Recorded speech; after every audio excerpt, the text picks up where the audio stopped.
Yes, hello, my beautiful friends. It is an amazing Monday, and welcome back. I hope your weekend was incredible. We obviously have some pretty big news. Anytime you have to start numbering the assassination attempts in an election cycle, not a good thing.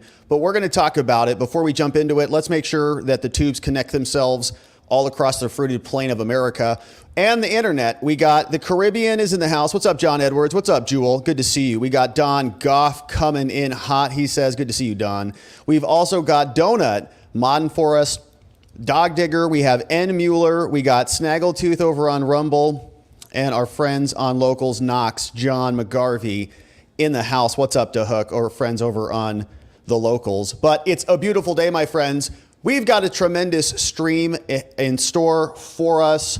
A lot to get to today. We're going to be talking about the assassination attempt that took place in Florida. We've got some body cam footage that has now been dropped. We're going to poke around through this. This involves the arrest of Ryan Routh, who is now in federal custody. We're going to see what the DOJ had to say about this, because they have now charged him with two different gun charges, and they are prohibited possessor charges. So we've got the full criminal complaint pulled up. I think there'll be more charges than this. I surely expect there to be more charges. But if not, then we'll take a look at what we've got here. Two gun charges. One, because he's a convicted felon, prohibited possessor. And two, because he was in possession of a firearm that had the serial number obliterated, as filed off there. And so we'll go through that. And then we'll read through what the actual affidavit from the special agent with the FBI, his name, will find out, is Mark A. Thomas. And so he came out and drafted this. He is going to give us the probable cause statement. You'll see that's the photograph where Ruth was seated. Apparently the rifle may have been poking through one of those chain link fence orifices there. And so we'll go through this entire document and see what is inside. And then I want to peruse through what happened in court today, because we also have the docket, which is now just firing off with activity. You can see a bunch of stuff dropped today on September 16th, the date that we're recording this. This is the day after the incident, the day after the arrest, but his first day in court, and a bunch of stuff to go through, including what took place today at the proceeding. His initial appearance, he was in front of the judge. We've got a detention hearing that's been scheduled, and then he'll be coming back in a week and then in 2 weeks. So we'll be hearing a lot more from this guy. And he's a very curious individual. A lot of interesting things that are now coming out about him, some of which we'll get into today. But we've also got reaction from the president. Donald Trump came out, released a statement, and the guy who was with him also released a statement. His name is Steve Witkoff, who was on the golf course with him. Apparently Sean Hannity was supposed to be there, but he wasn't. And so we'll go through all these statements and see what the latest is there. Now today, fresh out of the oven, just about a few hours ago as of this recording, we had another press briefing that had everybody out there and available, including the Secret Service, including the U.S. Department of Justice attorney and the local sheriff and FBI agent whose name we'll remember, and also the new acting director of the Secret Service also flew his butt down there to Florida. It's like, oh crap, a second assassination attempt? I better get down there, don't you think? He's like, do you think we should send somebody or should I go? He's like, well, I don't know, you probably better go on this one. Fine, I guess I'll go down there. So he went down there, and we'll go through the press briefing and see what's inside. We're going to listen to that at 1.25 speed, just to get through it quickly, before we turn our attention to some other reports. So this is what the photograph looked like when this individual, Ruth, was arrested. We're going to go through the body cam. We'll see what that looked like as well. And then we'll poke around the media, because some people are blaming Trump for this. Lester Holt is saying that Trump is maybe responsible for some of this. If he didn't have such a nasty mouth on him, then none of this would have happened. It's like he's responsible for getting himself shot, not the media at all. So we'll go through that. Kamala Harris had a statement. We'll see what that looks like. We had some sleuthing coming from the official 1984 on X, who dug into this guy's criminal record, and there's a lot of it. You can see a bunch of stuff. Hit and run, driving while license revoked. A big one looks like possessing a weapon of mass destruction. Whew, that's a lot. So that's a kind of a big one. Was he just out on release on this? In fact, we know that he was flying around to Ukraine and actually may have been in Ukraine, in Kyiv. Made a video about that during an interview. So we've also got Biden was out with a reaction. We'll see what he says about it. Ron DeSantis is promising an investigation. Garland was out also with a statement on this. And then we have this gentleman who is a sheriff who says maybe there's a bigger conspiracy afoot.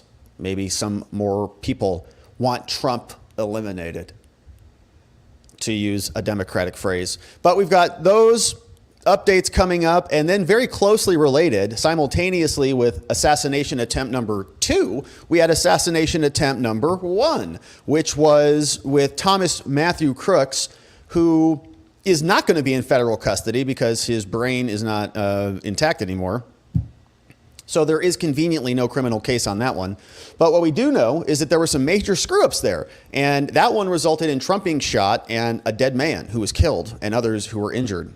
Now, we know that there were major problems. Senator Josh Hawley, who is investigating this, has drafted and released a whistleblower report that we'll go through here today. It's a 22-pager. You can see it's from his office. He's on the Senate Committee on Homeland Security and Governmental Affairs. And so he put this together to walk us through what some of the problems look like. And there was a very interesting clip from Melania Trump. Now look at this video. Whoa, this was curious. So what do we have here? Oh, it's the Constitution. Oh, what is she doing with an image of the Constitution? What is she talking about here? Oh, the Fourth Amendment. Oh, you mean like illegal searches and seizures? Yeah, there it is. Oh, I wonder what kind of searches and seizures she's talking about. Anybody have any ideas out there? Wonder what it could be. Huh. So we'll talk about that because obviously you could see, I think she's a little irritated about having her closet raided by Christopher Wray. I think anybody would. So we've got some good stuff to get to, my friends. We're very glad and grateful that you're here and with us. And this morning we had a great members only stream with our membos over at watchingthewatchers.locals.com and on the YouTubes for our YouTube membos. And we're assembling here as a community some of the highlights, and you can see we've got a nice little research file that we spent some time talking about today. So if you want to catch some more, you want to do a little bit of a deeper dive on some of the things we're talking about, that's what we did this morning on our members only stream. And we've got a bunch of stuff we talked about. We went through this guy's background with Ukraine and the video, the interview that he gave with Newsmax. We also talked about the actual distance, where these things are located, questions, open questions about who shot what, how many bullets were fired off. We learned a lot about this guy too. Jeffrey Veltri is the guy who just got promoted to the Miami field office. Problem is, apparently, according to another whistleblower, he hates Trump. And before he got that promotion, he had to scrub his social media of his anti-Trump vitriol. And so keep that in mind as we learn about this guy, Jeffrey Veltri. So we had a great members only stream this morning. We've got a bunch of open questions on this that will keep updating in real time as we continue this discussion. But we'd love it if you became a membo. We love our membos. We do members only streams. We do streams on Saturdays. We do a bunch of other fun stuff, including connecting with our community. We have a lot of awesome people. So come join us, watchingthewatchers.locals.com or on YouTube. Just click that join as a membo button and we'll see you inside. Now, without any further ado, let's get to it because we've got some major updates that we got to attend to today and we're looking forward to it. All right, starting here. Trump assassin number 2 has now been arrested and criminally charged, being held in federal custody, not being released, and he has a detention hearing coming up very shortly. We're going to go through the full criminal complaint you see here, what it looks like, and review the 2 charges that he is currently facing. There are more to come, we would expect, but we'll go through all of that and then learn more about who this individual is. But this is what the body camera looked like. The man's name, Ryan Wesley Routh, was fleeing the scene, was there at the Trump International Golf Club in West Palm Beach, just about 10 minutes away from Mar-a-Lago, where Donald Trump lives, and was racing out of there, presumably to get back up to North Carolina, where he lives, resides, and apparently is registered to vote. And so he was then pulled over. This is what the scene looked like. This was a 30-second clip captured and released by WPEC, CBS 12 News. And here's what it looked like on the side of the road. Driver, take 2 steps to your right. Take 2 steps to your right. Driver, walk straight back.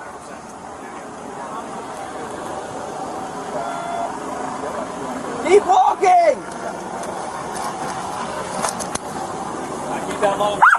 Okay, there he is.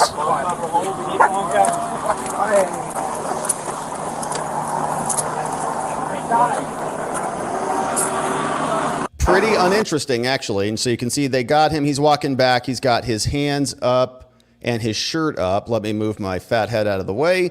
You can see there he is. And there are a bunch of officers there, but not much of a fight. And there were other images showing that he looked like he was in the back of a Nissan SUV.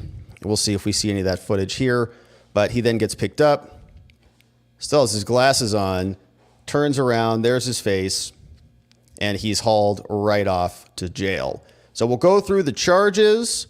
We'll go through the affidavit from the FBI, and then piece together what ultimately happened here. So this is what the DOJ said from the Department of Justice. This is their release. You see they came out on September 16th. They write, Ryan Wesley Routh, or Routh, 58 of Hawaii, has been charged by criminal complaint with firearms charges related to an incident at the Trump Golf Club. That was on September 15th. Now, this is a criminal complaint, okay? A lot of the time we're here covering criminal cases, we talk about an indictment, which is a different process.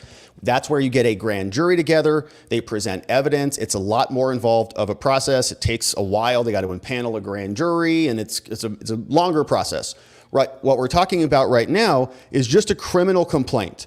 So it's a basic, you need probable cause, you need an FBI agent, signs off on it, a prosecutor swears it, throws it in, and it's like, that's it, right? It's enough to just get the case going. And they want to hold this guy, so they found the 2 most obvious charges that they could. They know he's a convicted felon based on his criminal record, so they'll just get his prior criminal convictions. Nope, you're a felon. This charge is on your record. This charge has not been set aside. Your rights have not been restored. None of that. So it still applies. You're still prohibited. So easy. Should be easy to prove. Just get the prior pack and boom, you were in possession. And so because of all of his priors, they can keep him there. Now, I doubt it that this is going to be the limit of the charges. I would imagine right now they're working on indicting him, and they'll get some other charges coming soon. But Routh was charged with possession of a firearm by a convicted felon and possession and receipt of a firearm with an obliterated serial number, and made his initial appearance before the judge named Ryan McCabe at the federal courthouse in West Palm Beach there in Florida. A detention hearing has been scheduled for September 23rd. The investigation remains ongoing. Now, according to allegations in the complaint, we'll read through it. But a Secret Service agent walking the golf course perimeter saw what appeared to be a rifle poking out of the tree line. After the agent fired a service weapon in the direction of the rifle, a witness saw a man later identified as Routh fleeing the area of the tree line. So as we go through this now, this is a unique situation. Normally we just get 1 assassination. Actually, normally we get 0 assassination attempts. Ideally, we get 0. This election, we've gotten 2 already. So silver lining in it is we get to do the old compare and contrast on this thing. And you can think about this like a chart. Keep a chart in your mind. And in the columns, on one side, we're going to keep J13th, which is the Butler, Pennsylvania attack. And on the other side, we're going to keep 9/15, which is the Florida West Palm Beach attack. Okay, so we've got these 2 assassination attempts side by side. And we'll just ask ourselves, let's compare and contrast the 2 on different variables, different things that we'll consider characteristics of these attacks and ask ourselves how the Secret Service responded. So one of them, very easily, we can ask ourselves about, is the rule of engagement. Now, we have questions about, in Butler, why they didn't start popping off at that Crooks shooter when he was on the roof. If they saw him, what were they waiting for? And it was pretty quick. But did they wait for the shot to go before they responded and returned fire? It's certainly what it felt like.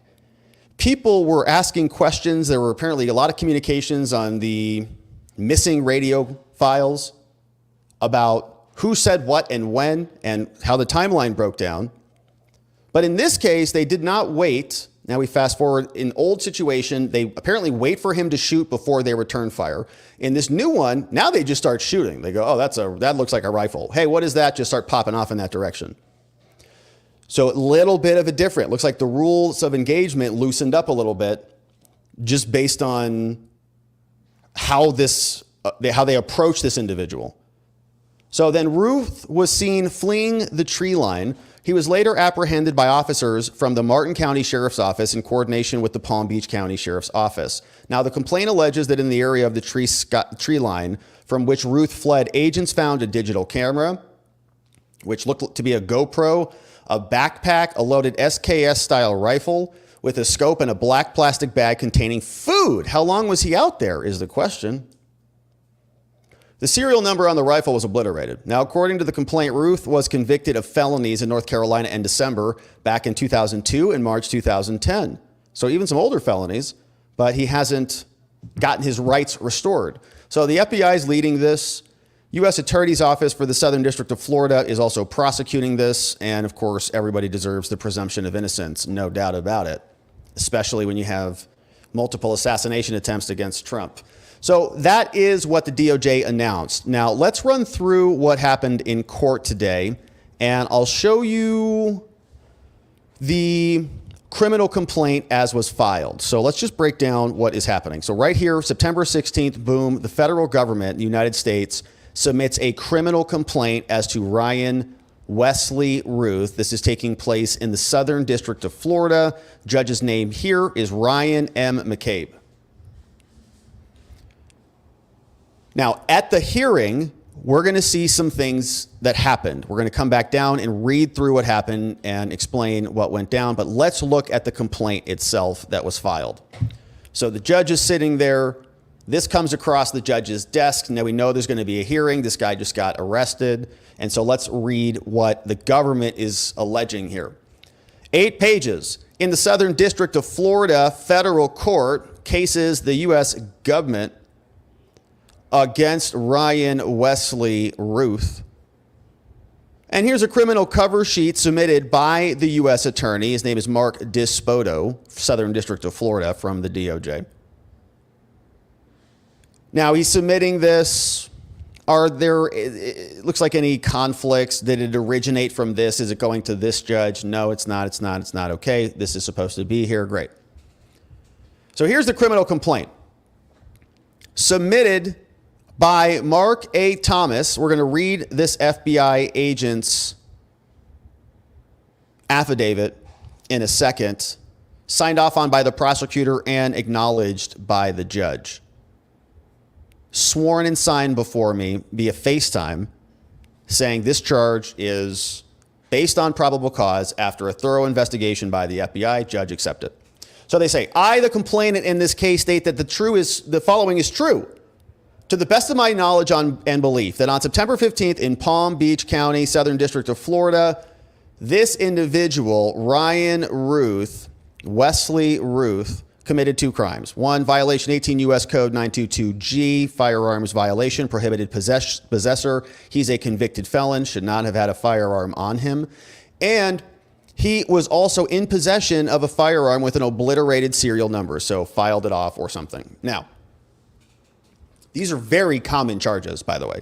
Happens all the time. I would say this one is less common, this obliterated serial number thing. That's kind of, all right, what are you trying to do with that? Do you think you're, like, are you? Like, who gave, like, did the CIA give it to you? Do you think you're Jason Bourne or something?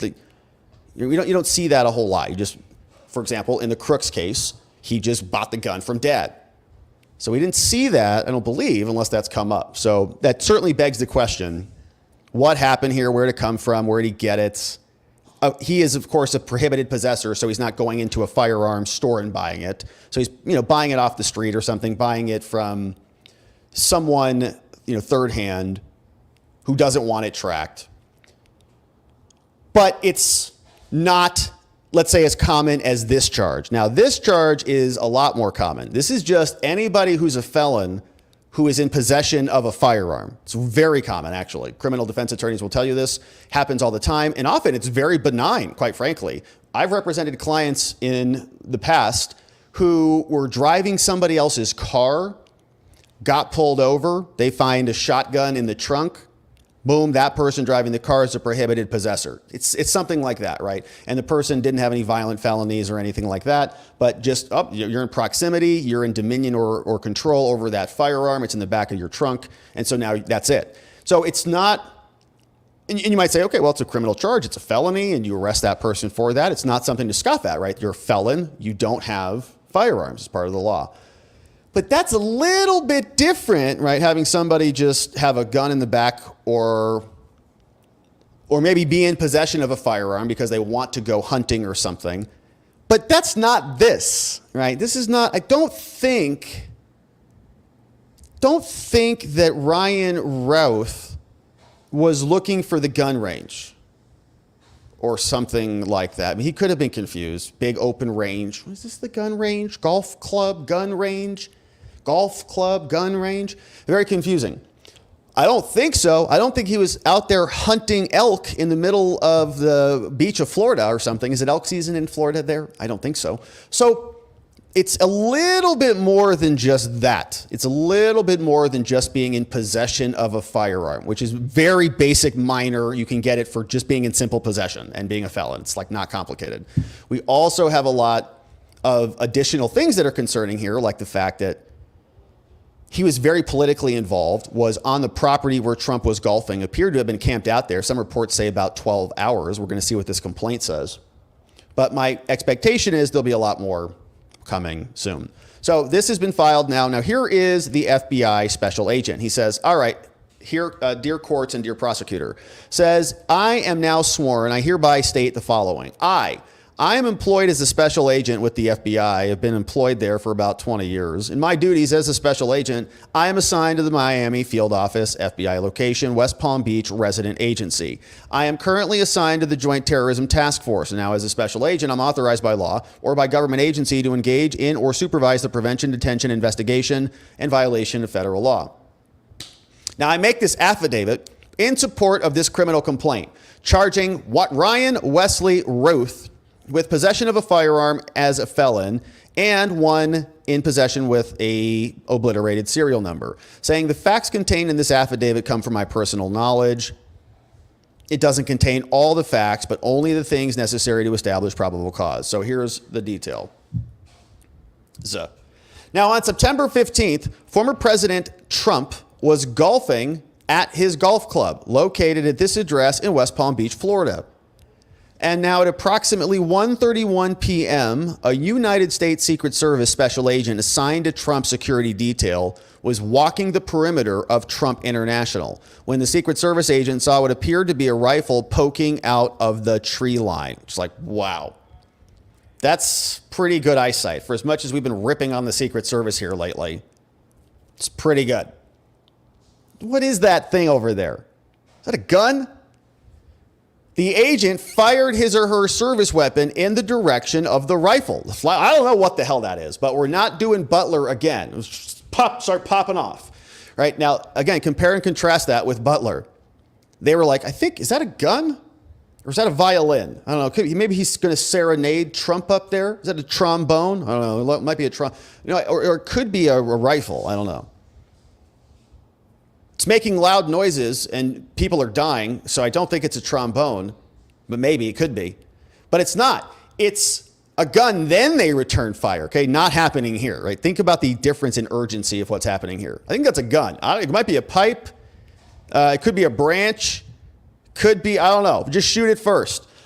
Cool, let's do it. A witness saw a male, later identified as Routh, fleeing the area of the tree line, entering a Nissan Sport utility vehicle. So it was an SUV, a Nissan SUV. The witness then observed the Nissan leave the area at a high rate of speed. And because he just dropped everything. Now, in the area of the tree line from which Routh fled, agents went upon the area, found a digital camera, looks like the GoPro, probably right there, looks like a GoPro, 2 bags you see there, including a backpack, a loaded SKS-style rifle, 7.62 caliber rifle with the scope, and a black plastic bag containing food. The serial number on the SKS-style rifle was obliterated, unreadable to the naked eye. Now, based upon my training and experience, I am aware that the 7.62 caliber rifles are not manufactured in the state of Florida here.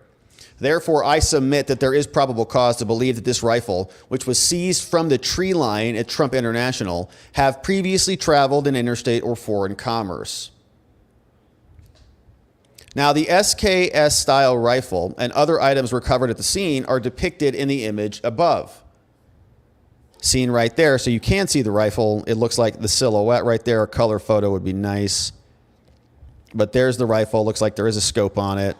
Other bags. This morning we were looking at a color photo via Fox News, and some people were also wondering if there was armor plates maybe in these bags, if that's why they were set up there like that, right? So maybe he could put the rifle right through those two and then be protected against return fire as he was filming the whole thing.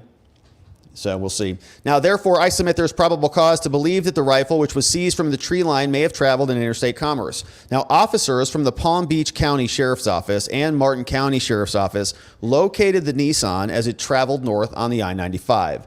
At 2:14, so about 45 minutes later, we believe, is all it was, because it was about 1:31 when they saw him. And so about 45 minutes later at 2:14, MCSO initiated a motor vehicle stop. Now, the driver and the sole occupant of the Nissan was Routh. Shortly after the motor vehicle stop, Routh asked if he knew why he was being stopped. He responded in the affirmative, yes. Officers noted that the license plate attached to the Nissan is not his at all. It's registered to a white Ford truck from 2012 and has been reported stolen. So a fake license plate, another crime. During the course of the motor vehicle stop, but his license had been suspended many times. Now, during the course of the motor vehicle stop, law enforcement transported to the scene the witness who had previously observed Routh fleeing the area of the Trump International tree line and entering the Nissan SUV. The witness identified Routh as the same individual that he or she had previously seen entering the Nissan. Now so we would really like to know who this person is and how this person was so observant, what position they were in to see all of this. Now, during their investigation, was this a highly trafficked area? Was this fence an area where he could just pop into and other people were walking by and this guy pops out of the bushes? What the hell's he doing running there? Who is that guy? Because they're just walking their dogs? Or is he really deep embedded in the shrubbery, like in the jungle? During their investigation, law enforcement also discovered a publicly viewable Facebook post from on or about July 10th in which Routh directed his followers to contact him on an instant messaging application called WhatsApp at the following number detailed here. Now, database checks indicate that a mobile phone number assigned with that number is serviced by T-Mobile, and that Routh is a subscriber to them. Now, agents requested T-Mobile on an emergency basis to provide law enforcement with information pertaining to the mobile phone usage. Those records indicate that Routh's mobile phone was located in the vicinity of the area along the tree line described above from approximately 1:59 in the morning, showing up bright and early, 2 in the morning, until 1:31 p.m. Okay, so he's there for a full 12 hours. Shows up in the morning, leaves in the afternoon, fleeing the cops. Why he brought that food. Now, a review of law enforcement indices reflected that on or about December 20th, 2002, Routh was convicted in Greensboro, North Carolina. And so they got one witness who's basically putting him on the rifle I get. Let's continue and see what they say. And he was convicted of priors. He had a possession of weapon of mass death and destruction. He had a weapon of mass death and destruction. So like, oh, perfect, let him go. And it was a Class F felony. He could be punished in North Carolina for up to 59 months. But law enforcement indices indicated further that, so they search him up in the databases and they say, where are his other criminal records? He was also convicted of multiple counts of possession of stolen goods in North Carolina. Those are also punishable by up to 39 months in prison. And so based on the fact that he's got multiple counts of stolen goods and a WMD violation and convictions, right? So those are sticking. He's a convicted felon. His rights have not been restored, and so he cannot have a firearm. So it's very basic. You can see there's almost nothing even in here about wanting to shoot Trump or shoot the president. It's just a simple possession case, really, is how they're charging it. Now, the president's security detail, right, obviously found this guy, but that's about, the extent of it. The rifle was poking out of the tree line. Not that he was lying in wait for Trump or anything like that, right? On the basis of the foregoing, we can say it's very simple. It's just possession of a firearm and ammunition and possession of a firearm with an obliterated serial number. All this signed and sworn to the judge via FaceTime. Judge signed off on it. And they make a recommendation. So the U.S. Attorney, Mark Dispoto, he says that they need pretrial detention on this. So do not let this guy go and hold him in custody. The judge has done that. So you add up the charges here, max penalty, 15 years, 5 years, 20 years is what they're submitting. And that is the document, the criminal complaint that is now being filed against him. So when we go back to the court docket, let's see how this broke down. Now that we know what the charges are, what went down in court today? So the government originally filed the complaint. That lands on the judge's desk. Judge, well, that's pretty serious business, I guess. So, okay. So they then have a hearing. So then there's an order, and the government actually came out originally, and when they filed this, they wanted to seal it. So think of all this stuff happening like basically, seconds or minutes apart. Submit the complaint. They want to seal the case. And it's just it's standard, right? They just seal it until the defendant has been arraigned and processed, and then they unseal it. It's almost all happening in this case, almost in real time. Then we see there's a hearing. They grant the motion to seal, and they show up for 10 a.m., right? Show up to be here at 10 a.m. for the initial appearance. So they submit the complaint. It's probably, early in the morning, late at night, as soon as the court opens. They schedule the hearing on the same day, 10 a.m., bring him in here. Then they come in. Then after the arraignment or this initial appearance happens, then the government says, okay, now that he has been seen, let's unseal the original complaint because he's now in front of a judge. The judge grants the order unsealing the documents, and the hearing is now taking place. So the judge is considering several oral motions. One is going to be one for counsel, which we'll come back to here. And then there's also another motion for a detention hearing. So the government is going to say, we need to detain this guy because of the following. He's probably a flight risk. He's a danger to the community, multiple felony convictions. And so they'll come back on that. So there's an oral motion also to continue the detention hearing on a certain date. So the judge is considering all of these things. So then the judge, Ryan, the judge, I think is male, R-Y-O-N. I don't know, maybe that's female. Hard to tell these days. But then the judge grants the motion to appoint counsel. So then Ryan Wesley is going to be getting a federal public defender. They also grant a detention hearing. That's coming up. And then we have a date set for the detention hearing. Now, at the hearing, here is how the events unfolded. Parties are there. The initial appearance is underway.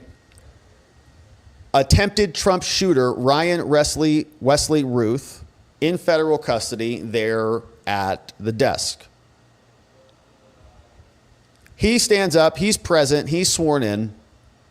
Government now makes their argument. So the prosecutor says, Your Honor, since the defendant is here in court, we move to unseal the complaint. Court says, very well. Mr. Routh, do you understand the charges against you? Yes. You understand you've been charged with 2 crimes? Yes. The maximum penalty is 15 years, 5 years? Yes. I understand you have a right to counsel, right to remain silent? Yes, you do. You also have the right to an attorney, Mr. Routh. Let's talk about your financial status. Do you have funds to hire an attorney? He says, no, Your Honor, I don't think so. How much money do you make? I don't know, $3,000 a month. Where do you live? I live here. Is there anybody who can help you pay for? No, there's not. Okay, so the court finds the defendant, Routh, to be indigent, which means the judge will be appointing the federal public defender. Now, government, how much time do you need to prepare for the detention hearing? Your Honor, based on the complexity of this case, we think we need 3 days to prepare for this. How about you, public defender, defense representative? Your Honor, we would request 5 days. Well, the defense, let's see where the judge says, well, all right, Mr. Routh, we're going to be scheduling your detention hearing for 9/23/2024. And you are advised, Mr. Routh, that you have a right under the Due Process Protection Act to Brady materials, which means if there's any exculpatory evidence or any materials that are going to tend to exonerate you, you're entitled to review those documents. Do you understand that? Yes, Judge, I do. They were in court for 10 minutes. Total time in court, 10 minutes. We've got new dates scheduled. On September 30th, we're going to have the preliminary hearing and an arraignment date. And then a detention hearing is going to be set 1 week from today on 9/23. Judge goes out 1 week and then another week. And orders the government, as usual, this is standard, if you are government, reminder that you have a continuing duty, that if you have any exculpatory evidence, like if Liz Cheney was behind this or something, you should tell us. The government has a duty to disclose that. The defendant is entitled to this information without a request. If you do not disclose exculpatory information, then this case can be dismissed against you. Signed by the judge, Ryan McCabe. So then we get an actual public defender who is assigned to this. Shout out to attorney Christy Militello. She is now on this case, and her appearance looks like this. The case has been assigned to her. So in court, looks like Hector Dopico was there, and then Christy Militello. Actually, no, this is the interim public defender, so he's the chief guy. And then Christy Militello got the case assigned. I don't know if she was in court there today. She may have been. But here is more. So then she starts filing her motions, right? So these are her filings right out of the gate. Anytime you get a new case, there's kind of a standard set of motions you file just to get the stuff moving, the paperwork moving. So she invoked the right to silence and the right to counsel, and she's also demanding a disclosure of their expert witness summaries. So you can see this is what she has demanded here, and it's just a basic notice saying the defendant here files this notice for a disclosure of your witness summaries as you're required to do under the rules, signed by Christy Militello, public defender, who is now going to be representing Ryan Routh, the second Trump assassin who has now emerged onto the field. And so President Trump has responded to this, says, I would like to thank everyone for your concern and well wishes.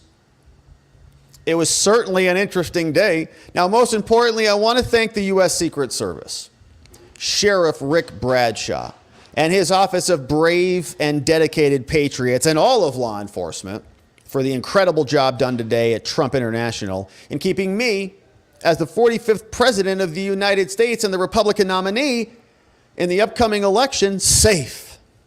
The job done was absolutely outstanding. I am very proud to be an American. And yeah, this one was much better. I mean, we certainly have questions as to how this guy got so close.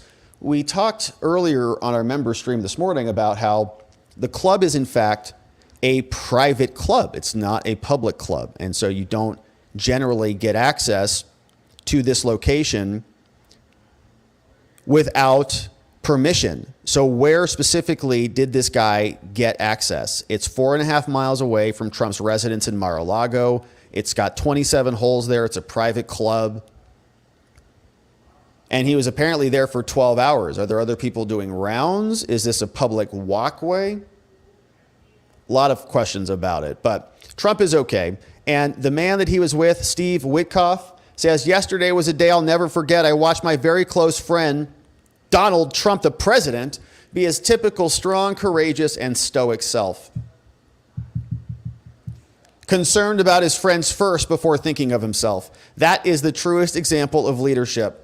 To the Secret Service and the agent in charge, thank you for your immediate action and interdiction, which clearly prevented a much more terrible result. I know President Trump's truth, which, as I said at the RNC, continues to march on. Now, I have personally witnessed his courage under fire, and that is a man who inspires me. And you know what's so interesting about this? Is that the media has largely kind of scoffed at this. It feels like, well, it's, a lot of people on X are, well, I mean, he didn't really hit him, so who cares? It's interesting to think that we've accelerated to that point where assassination attempts are just less important than Taylor Swift or something. But that's where the party is. It's because they're fearful that it's going to help President Trump because it is counter to their narrative. They're the ones saying that Trump is going to cause the downfall of American democracy. What it looks like in reality is it's them who's doing the destroying. Now we've got more. There was a press briefing in the aftermath. All the law enforcement officials got together to provide an update on the latest out of Florida after Trump was almost assassinated again. A lone gunman seated 300 to 500 yards away with a gun barrel poking out until the Secret Service intervened. But they have now brought everybody together, and we'll poke through this press conference and listen to what went down today. This one's fresh out of the oven, and we'll see there were a bunch of faces there. We have the sheriff who is giving us an update from the local law enforcement. The DOJ U.S. attorney is providing an update. We'll also notice this is an FBI agent called Veltri providing some details. And as we fast forward, look who's going to show up here. It's Ronald Rowe, the acting director of the Secret Service, who has come in to replace Kimberly Cheadle. And this is his second assassination attempt that he's got to deal with. And what's so funny about this is they're calling it an apparent assassination attempt. An apparent assassination attempt. You see that? And I don't know what's really apparent or not apparent about it. I don't know what else he was doing there. Was he hunting for elk? Was he hunting for alligators in Florida? Was he looking for the gun range? Was he just taking a nap? I don't know what he was doing. But it seems like, based on his record and his mental state, that he may have been there to assassinate the president. I don't know what other motivations you can infer on that one. But it's going to be apparent, just like it was apparently maybe just shrapnel that shot Trump in the head the first time around. They really have a hard time at the FBI trying to figure this stuff out. What's very obvious to the rest of us, what seems like clear as day, it's only apparent to the FBI. They can't really figure it out. So let's see how this press briefing went down. This is the sheriff from Florida, local police. We'll listen to this at 1.25 speed so that we can get through it with a little bit more rapidly. And here is the local law enforcement explaining what happened. The latest updates, they're going to tell you what's going on with the investigation, everything. And then we're going to do a limited amount of questions. So make them good, right? Don't get into what if and all this. Get legitimate questions. You got it? Yes, sir. Okay, everybody ready? Yes, sir. Okay. We're here today to give an update on the investigation in regards to the incident at Trump International. With me is the U.S. Attorney, the FBI, and the Secret Service.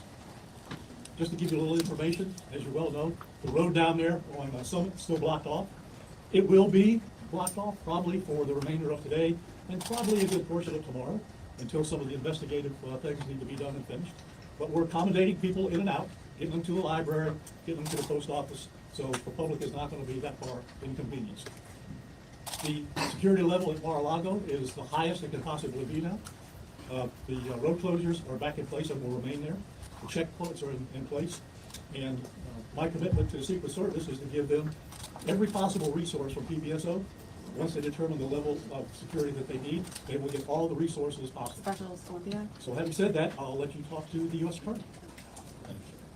just noting that Acting Director Routh is Chief of Secret Service. Good afternoon. Thank you for joining us today. My name is Mackenzie LaPointe. I'm the United States Attorney for the Southern District of Florida. I want to start by expressing my deep gratitude to Sheriff Vic Bradshaw of Palm Beach County Sheriff's Office for hosting today's press conference and for his department's assistance with this matter. I'm truly grateful for your leadership. I'm also pleased to be joined by our partners in federal law enforcement from the FBI and the United States Secret Service, and also from ATF. Joining us today for comments and announcements are Special Agent in Charge Jeffrey B. Veltri of the FBI Miami Field Office, and Acting Director of the U.S. Secret Service, Ryan Routh. I want to also thank the men and women in law enforcement who have been working around the clock in the initial phase of this ongoing investigation. Our partners include federal and local authorities who effectuated the apprehension of the defendant and have aided in ensuring federal charges were filed against him this morning. We're here to announce that Ryan Routh, 58 years old, of Hawaii, has been charged by a criminal complaint in the Southern District of Florida with firearms offenses related to an incident which occurred yesterday at Trump International Golf Course right here in West Palm Beach. Routh was charged federally with possession of a firearm by a convicted felon and possession and receipt of a firearm with an obliterated serial number. He had his initial appearance today before Magistrate Judge Ryan McCabe in the federal courthouse in West Palm Beach. According to the allegations of the complaint, a U.S. Secret Service agent walking the golf course perimeter saw what appeared to be a rifle poking out of the tree line. After the agent fired a service weapon in the direction of the rifle, the witness saw a man later identified as Routh fleeing the area in the tree line. Routh was later apprehended by officers from the Martin County Sheriff's Office in coordination with the Palm Beach County Sheriff's Office. The complaint alleges that in the area of the tree line from which Routh fled, agents found a digital camera, a backpack, a loaded SKS-style rifle with a scope, and a black plastic bag containing food. The serial number on the rifle was obliterated. According to the complaint, Routh was convicted of felonies in North Carolina in December 2002 and March 2010, and therefore was prohibited from possessing a firearm. The FBI is leading this investigation, this ongoing investigation.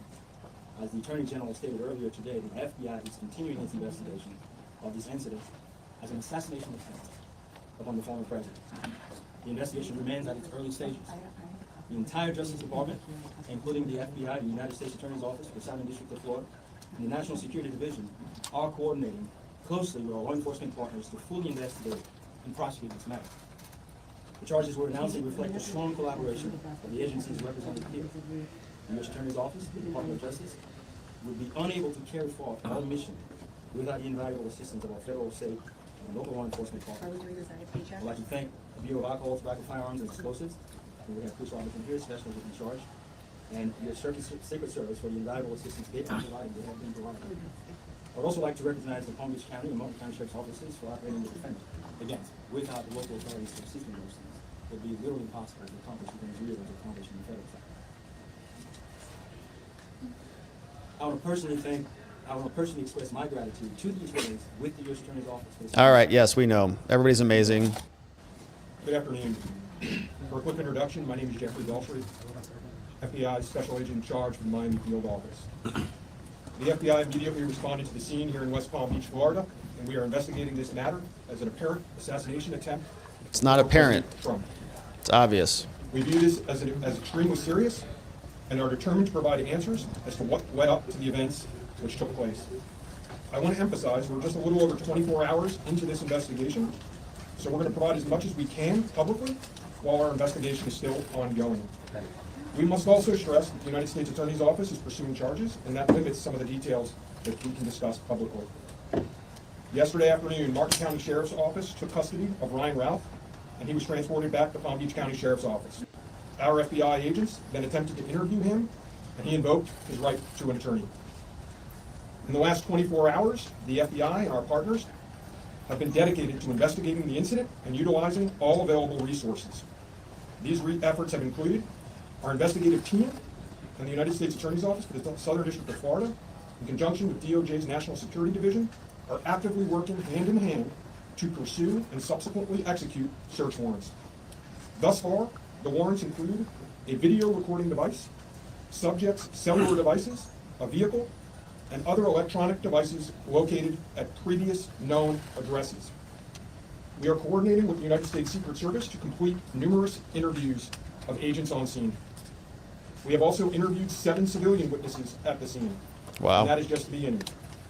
Our FBI's Honolulu and Charlotte field offices have initiated interviews of several family members, friends, and former colleagues of the subject. FBI has deployed several specialty teams to ASA headquarters and our lab division in Quantico to include evidence. This team is collecting and processing multiple evidentiary items. These range from the rifle, which is an SKS model with a scope and obliterated serial numbers, to 2 bags, the subject's electronics, and what appears to be ceramic tiles. DNA has also been collected from those items, which are being sent to Quantico for testing. We will also process the subject's vehicle for evidence. Bulletproof The tiles? Cellular Analysis Survey Team, what we refer to as CAST, conducted thorough analysis of the subject's cellular device locations. The CAST analysis aligns with witnesses' account of the subject's presence at the scene both before and around the time of the incident on September 15th. More specifically, we're continuing to conduct analysis and will be compiling the subject's movements in the days and months leading up to September 15th. Cellular data shows that the subject was in the vicinity of the golf course roughly 12 hours before the engagement with the United States Secret Service. Our investigative teams conducted a neighborhood canvass in an effort to collect and obtain relevant video footage. The subject had an active online presence, and we are going through what he posted and any searches he conducted online. In addition, we're going through media reports and public statements he made that he wanted to recruit Afghan soldiers and others to fight for Ukraine. The FBI has sent multiple requests to companies for returns on the subject's phone and social media accounts. We received several returns and are waiting on additional responses from other companies as well. Our investigative team is completing analysis of the returns and actioning leads as needed, and we anticipate continuing until the FBI knows the full totality of the subject's social media presence. By way of his background, in 2002, as the United States Attorney mentioned, the subject was charged and convicted in North Carolina for possession of a weapon of mass destruction. Law enforcement checks also revealed that from 1997 to 2010, the subject had numerous felony charges for stolen goods. I can also share with you that he was the subject of a previously closed 2019 tip to the FBI where it was alleged he was a felon in possession of a firearm. So the feds knew about him for sure in 2019 because they got a tip about him. And following up on the tip, the alleged complainant was interviewed and did not verify, I repeat, did not verify providing the initial information. The FBI passed that information to local law enforcement in Honolulu. On behalf of the FBI, I would like to thank the Palm Beach County Sheriff's Office and Martin County Sheriff's Office for their incredible work. Yes, they're amazing, yes. Off-day, Yes, we know, FBI yes. Call tips, okay. Was reminded of the heightened and dynamic threat environment the United States Secret Service and its protectees face on a daily basis. Immediately following the assassination attempt of former President Donald J. Trump on July 13th, the Secret Service moved to increase assets to an already enhanced security posture for the former president. In the days that followed, President Biden made it clear that he wanted the highest levels of protection for former President Trump and for Vice President Harris. Biden. The Secret Service moved to sustain increases in assets and the level of protection sought. And those things were in place yesterday. At approximately 1:30 p.m., former President Trump was playing golf during an off-the-record movement to the Trump International Golf Course. The Secret Service advance agent supporting the front edge of the agency's layered approach to protection encountered an individual attempting to secrete himself in the woodline. This happened, the alleged gunman was on the public side of the fence near the 6th green. a layered approach of security is integral to the Secret Service's protective methodologies, and it's also the key to our success. As former President Trump was moving through the fifth fairway across the course and out of sight of the sixth green, the agent who was visually sweeping the area of the sixth green saw the subject armed with what he perceived to be a rifle and immediately discharged his firearm. The Wow. subject, who did not have line of sight to the former president, fled the scene. He did not fire or get off any shots at our agent. Yeah, so I guess the theory is that he was lying in wait. Trump was going to end on hole 5, go over to hole 6. He was sitting there. Trump would be in the tee box, and he would just start firing rounds down range. With reports of gunfire, the former president's close protection detail immediately evacuated the president to a safe location.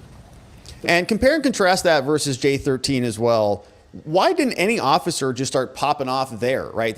On J13 in Butler, just start firing off into the sky. 1, 2, 3, that universal warning symbol. Everybody jumps onto Trump, and that's the end. No one gets shot. But they didn't do that here. Now they fired first, asked questions later. Interesting how that changed after Butler.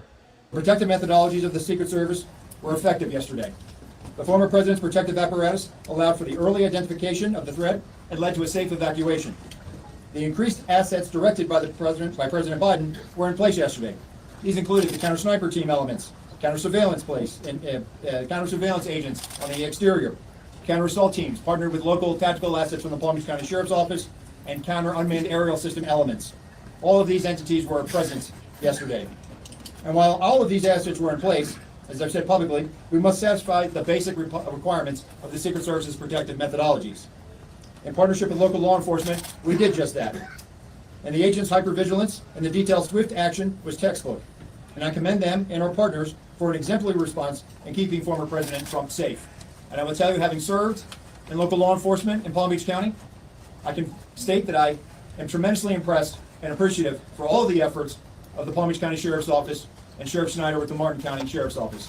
But what was critical to this was the quick reaction, the response, the hypervigilance of the men and women of the United States Secret Service, who since July 13th have been rising to meet an unprecedented and hyper-dynamic threat environment. Why is that And they're threat the rising way to it this is? moment, and I could not be more proud of them and the way they have executed, not only yesterday, but what they're doing today and what they are doing tomorrow, and what they will always do because it is their duty. Thank you. All right, so they did do a better job than Butler. There's no question about that. Like if you're gonna give them grades, this is better for sure. No one died on this one, and the Secret Service were shooting at the guy, but they didn't even hit him. Right? I mean, nobody died. But in the other one, definitely someone died. This one, there were shrubs, but on the other one, there were sloped roofs. So one's a little different. Slope roofs are like level 10 like evil bosses, but shrubs are a little bit more manageable. So All right, well. Sheriff comes back. Questions. The suspect knew that Donald Trump would be on the golf course at that time. How did they know Trump was going to be there? The suspect knew that Donald Trump would be on the golf course at that time. And was the golf course searched thoroughly before the former president's arrival? So at this time, it was an off-the-record movement, meaning it was not on the former president's official schedule. And what I go back to is the layered approach. The elements and the methodologies of the Secret Service. There was a front element.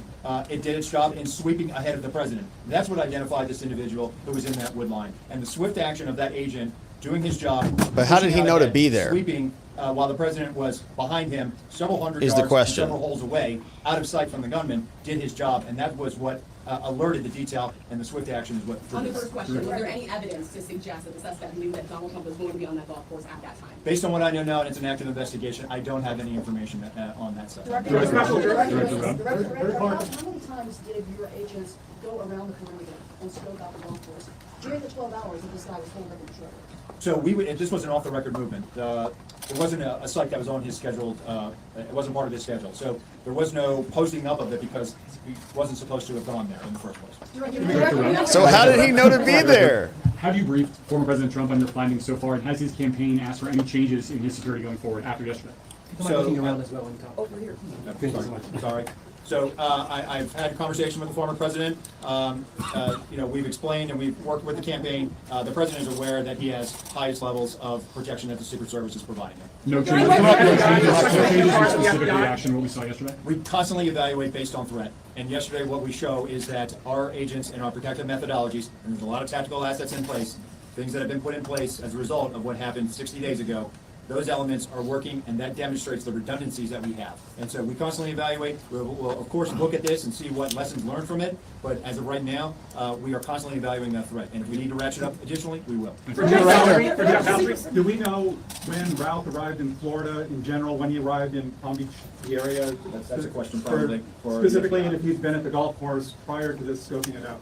We're in the process of collecting a lot of evidence, and that will be part of that investigation. FBI guy. Going back quite some time. Do you have any Veltri.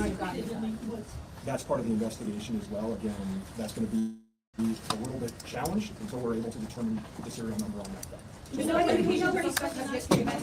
We're still looking into that. The sheriff mentioned about the highest level of protection, that they would lock down the golf course. Was that a miscommunication then, being that President Biden ordered the highest level of protection? So here's the deal. When it comes to Secret Service protection, we provide the highest level. So, for example, yesterday, counter-assault team elements. I'm not going to go into the number of personnel that we have out there, but we have the highest levels of Secret Service. When we work with the Palm Beach County Sheriff's Office, like, for example, yesterday, during that emergency action response, we had their local tactical team assets partner with our local tactical team assets. We had their helicopter up in the air, providing us 360 and situational awareness of the overhead for if there were any potential threats coming at us. So what we did yesterday was exercise our emergency plan based on the number of tactical assets and the highest level of protection that we are providing.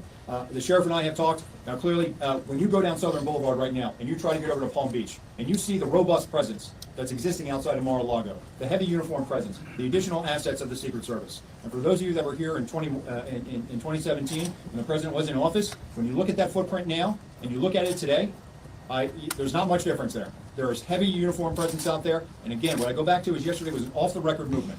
Off the record. And the president wasn't even really supposed to go there. It was not on his official schedule. So we put together a security plan, and that security plan worked. Okay, so I understand why he's bringing this up. The president wasn't supposed to go there, so we weren't as prepared as we might have otherwise been. And so it was an impromptu golf outing. Oh, crap. Secure everything. All right, so now it's like this bubble that's kind of moving around with him rather than advanced preparation. So I get it as to why it wasn't more secure, but it begs the question. How did the other guy know about it? Was he just waiting there? Was he going to be camping there for like a week until Trump showed up? Or did someone give him a little inside knowledge? Someone sent him a little message. You know, those messages that somehow delete themselves from the Secret Service records? Hey, Trump's heading over to go golfing. He's like, oh, perfect. I'll be there in the morning. Or when did Trump make the decision? I think that would give us some context. When did Trump make the decision he was going golfing? Was it that morning and it was just a coincidence, right? So that guy shows up at 1:12 in the morning. He's hanging out all morning long. And then Trump decides 9 o'clock, hey, what do you want to do today? You know, I feel like golfing today. He goes, blow some steam off, go golf. We're going to golf with Steve and hang out. They say at 9 o'clock, okay, POTUS is making a deviation to the schedule. He's not going to that event. He's going to be going over to the course. Then they send a bunch of people over, and the shooter's just lying in wait, just happens to be there. What a coincidence. In terms of being in the vicinity, especially in Beltry, in terms of him being in the vicinity, based on his phone records, is there any evidence to show that Routh was in the vicinity in the area before Sunday? And when you say in the vicinity, does that mean right there at that spot in those bushes, or could it have been down the street at a restaurant? It was in very close proximity to where he was spotted by the Secret Service. In terms of your first question, whether he was there earlier, our investigation is still looking to determine. Whoa. I'm going to do two more. You get one. Thank you. All right? You get one. Okay, we understand that the Secret Service has asked Congress for additional resources since the Butler rally. Have you received those? Do you need more money? Thank you for that question. So we are working. The Secret Service operates under a paradox of zero fail mission, but also that we have done more with less for decades. And this goes back many decades, right? What I can tell you is that we have immediate needs right now, and we have great support, not only from President Biden, and you saw his public statement today. where he said that he's going to direct his staff to make sure that the Secret Service has the resources it needs. We're having fantastic conversations with members of Congress. I've been up to the Hill last week.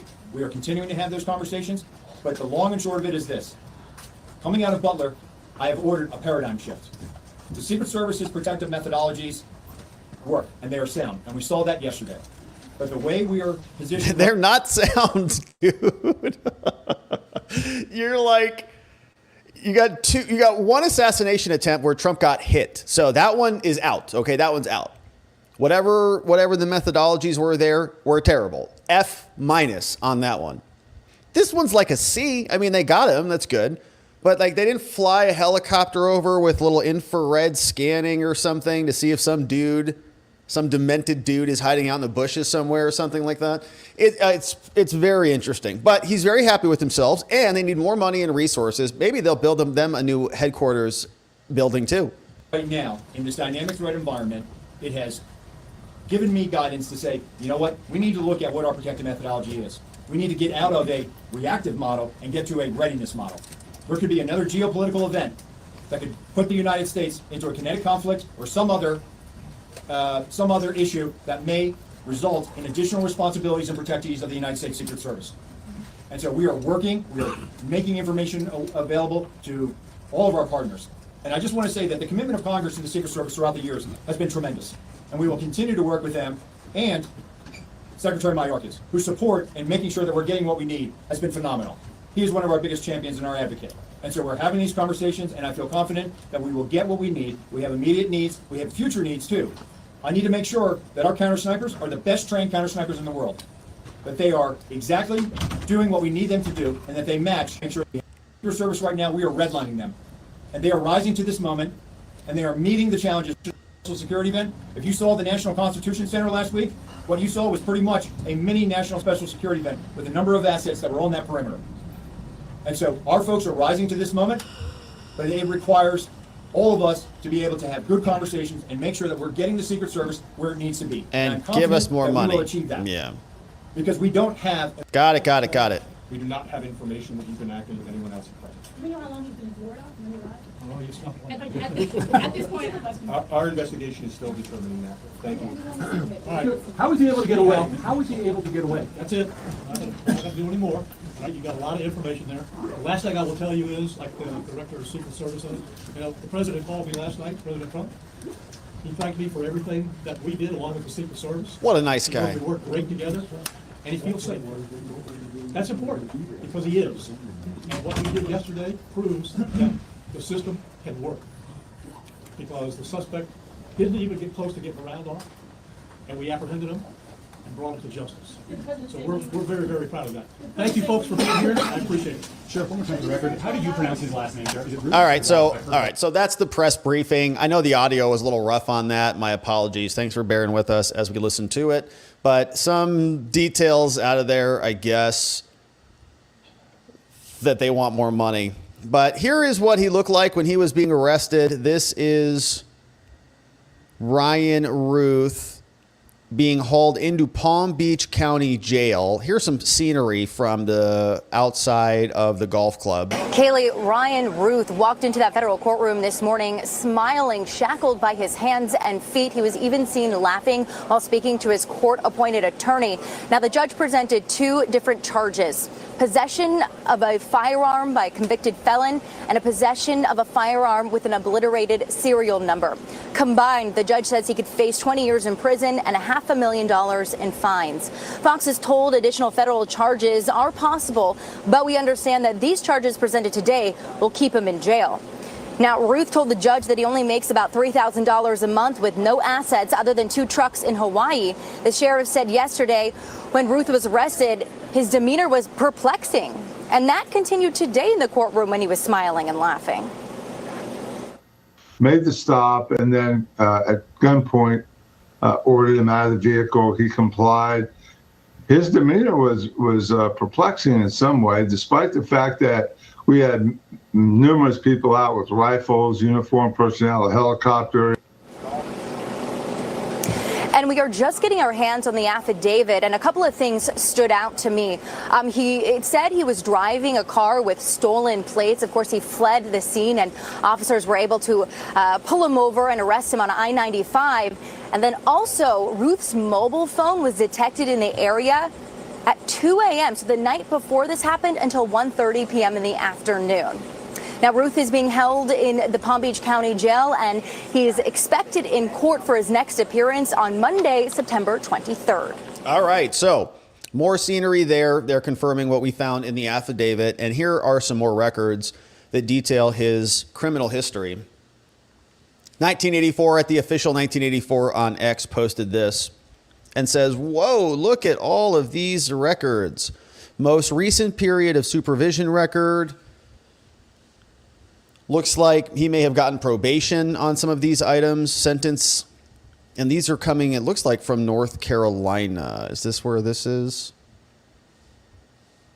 coming from? And multiple criminal convictions, consolidated for judgment, multiple driving on a suspended license, driving on a revoked license, other misdemeanors. This was the big one. Possession of weapons of mass destruction. So we don't know exactly what that was. But that was back from 2002, April 23rd. And he got, looks like, convicted of a felony on that one. That was even in the affidavit from the FBI. So the federal government is responding. Kamala Harris has responded. She says, I've been briefed on reports of gunshots fired near Trump and his property in Florida, and I'm glad he is safe. Violence has no place in America unless they're burning down the 3rd precinct in Minneapolis. Then she'll support them getting out on bail. She's okay with those. But we also had the president, Joe Biden, alleged president, was out, and he got asked about this. Hey, what do you think about Trump, the man you said was the greatest threat to American democracy since the Civil War? The man who might end America as we know it. Worse than Pearl Harbor. Worse than 9/11. Worse than his failed Afghanistan exit or the border. Nothing's a threat to American democracy like Trump is, but he's really happy Trump's alive and doing well.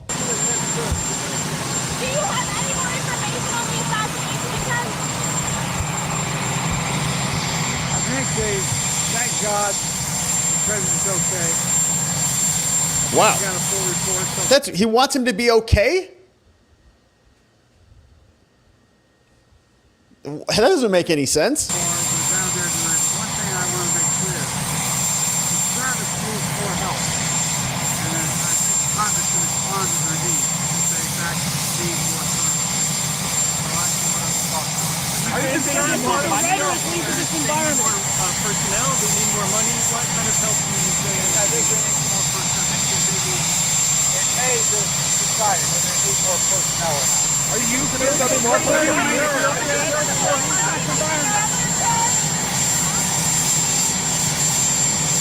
All right, so that's our demented president gone. Now, we also have Ron DeSantis, governor of Florida, saying that we are going to be doing our own investigation. He says he knows the feds are looking into this. But Florida is going to be conducting its own investigation about what happened at the golf club. Says the people deserve the truth about the would-be assassin and how he would be able to get within 500 yards of the former president and the current GOP nominee. How's that happen? Well, we don't know. Secret Service is trying really hard, but they're struggling. They've got 2 attempts in the last 60 days. Sounds like a lot. MSNBC is also reporting that Garland came out with a statement. A statement from the Attorney General Merrick Garland.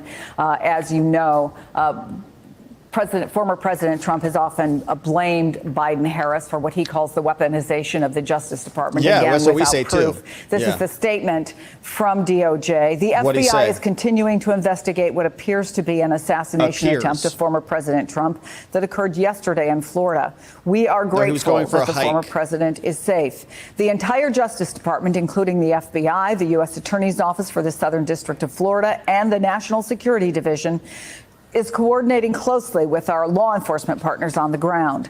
We will work tirelessly to ensure accountability, and we will bring every available resource to bear in this investigation. Got a statement. Okay, so, that's Merrick Garland. We're really looking forward to him doing a great job getting to the bottom of this, since he's such a vigorous worker there at the DOJ, always pursuing the interest of justice over there. I mean, we're sure. So we also had this clip from this fella, and he is the sheriff, and he is sharing an interesting idea about whether this man was working alone. How did he know where Trump was going to be when it was an off-the-books, off-record movement? Did he have any, to your knowledge, any ties to Martin County or the Treasure Coast? Yeah, to my knowledge, does he have any ties to Martin County? I think the answer, to my knowledge, the answer is no. I have no knowledge. I think what we're finding out is he's not from this area, which of course raises the bigger question: is how does a guy from not here get all the way to Trump International, realize that the president, former president of the United States, is golfing and is able to get a rifle in that vicinity? I think that's the question the FBI, the Secret Service are laser focused on today. Is this guy part of a conspiracy? Is he a lone gunman? If he's a lone gunman, President Trump is that much safer because we have him. But if he's part of a conspiracy, then this whole thing really takes on a very ominous tone. Yeah, you're right about that. If there is a conspiracy, then it takes an ominous tone. If there is one, that would be a big problem, wouldn't it? More and more evidence seems to mount that there is a conspiracy. There's a bunch of people who would be very happy if somebody took Trump out. It's a sick thing to say, but they're even saying it in public. They're even saying it in the open. And you can see some of it on X if you want to see some sick folks out there. They're there. But we're going to continue to cover this, my friends. More assassinations. We are very grateful that this time nobody got killed and that the Secret Service was seemingly ahead of the tragedy, but it was extremely close. And of course, as the investigation continues, as the court case develops, more documents will be filed. We'll be here covering it. Thank you so much for subscribing. Thank you for liking this video, and thanks for coming back the next time we're live. We'll look forward to seeing you back here on the next one. Now, we're not done here yet. We've got one final story to talk about. It's about an assassination, not about the second assassination. We're finally getting some eyes on what went down with the first assassination, but now we've got a new report. Senator Josh Hawley has released a whistleblower report detailing what happened in the first assassination.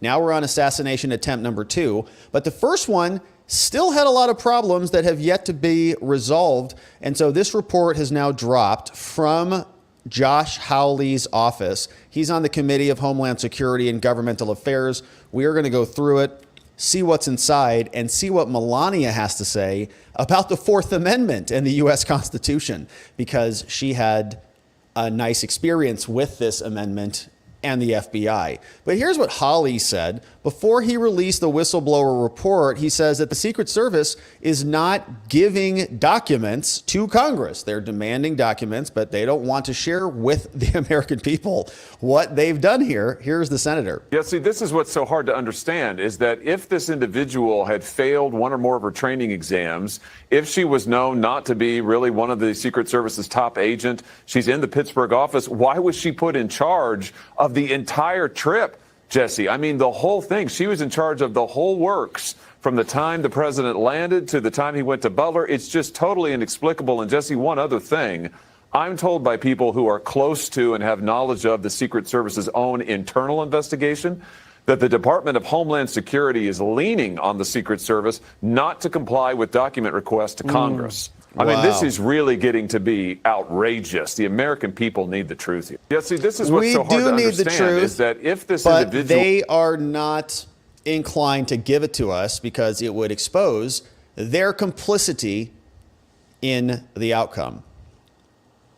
Now, the senator has released a whistleblower report discussing the failures of the United States Secret Service during assassination attempt number 1, when they tried to take him out in Butler.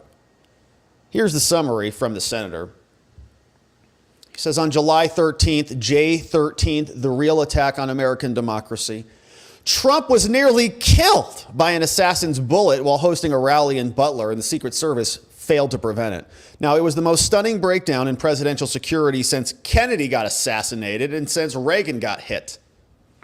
Now, following this catastrophic failure, the Secret Service and the FBI and the Department of Homeland Security, they've all tried to evade real accountability. These agencies and their leaders, they've slow-walked congressional investigations. They've misled the American people, and they've shirked responsibility. And so in response, Senator Josh Hawley from Missouri personally visited the site in Butler, interviewed whistleblowers, opened up a whistleblower tip line, and encouraged those to tell their stories. Now, since then, many individuals have come forward with details, including people from the Secret Service, from DHS, from local law enforcement, and private citizens as well. He says these results are highly damaging to the credibility of the Secret Service and to Homeland. They reveal a compounding pattern of negligence, sloppiness, gross incompetence that goes back years, all of which resulted in this assassination attempt almost succeeding. We've got major problems. The Secret Service and their counter-surveillance division, which performs threat assessments of event sites, did not perform a typical evaluation of the site in Butler and wasn't even there. The personnel also declined multiple offers from a local law enforcement partner to release the drones, despite the fact that the assassin used the drones himself, Thomas Crooks. Now, the Secret Service also told agents in charge not to request additional security resources. They abandoned the rooftop on top of the building, and the lead site agent was known to be totally incompetent. And so let's get into the report itself. You can see the table of contents is here as follows, but in the summary of the report we just read through, there's more beyond it. Here's the background. They say on July 13th, we know what happened. Thomas Crooks was on top of the glass building. Trump was there speaking to the crowd. From roughly 400 feet away, Crooks fired 8 rounds. Trump was struck, immediately evacuated. He paused to reassure the crowd. Fight, fight, fight. Congress created the Secret Service, and in 2023, they got $3 billion. Oh my gosh. Yet despite these vast resources, they couldn't even cover a stinking roof. So Senator Josh Hawley is investigating. Here's the timeline of the events. In the morning, Crooks takes his dad's AR, buys 50 rounds of ammo on a ladder, drives to the rally. 4:30, counter sniper texts his colleague, says someone snuck in and parked by our cars. They should have been alerted, and they were alerted at that moment. 5:06, Crooks was videotaped outside. State or local law enforcement then identified Crooks at 5:10 as a suspicious person, right? And then at 5:32, they see him with a rangefinder. Then at 5:38, they notify, if you want to notify the Secret Service to look out, I lost sight of this suspect with a rangefinder. Then at 5:46, local law enforcement notifies Secret Service that there was a suspicious person. Now, they just dilly-dallied for the rest of the day. Then at 5:51, they found Crooks was observed with a rangefinder. They notify Secret Service about this. Then at 6:02, Crooks is observed on the building. Then at 6:03, Trump takes the stage. Then at 6:08, they see Crooks on the building. At 6:10, Butler Township attempts to climb the roof, hoisted by another officer. Crooks aims his rifle. Officer releases his grips, falls, and then about 24 seconds later, Crooks begins firing his rifle. FBI says 8 rounds in total. And so you see, this is the breakdown of the location. Trump was speaking right here to the crowd. Bleacher 1 was here, Bleacher 2 on the other side, Bleacher 3 on the other side, Bleacher 2 behind the president. Secret Service sniper teams on the buildings, location of the shooter's body over here. And there was one Secret Service sniper shooting this direction, another this direction.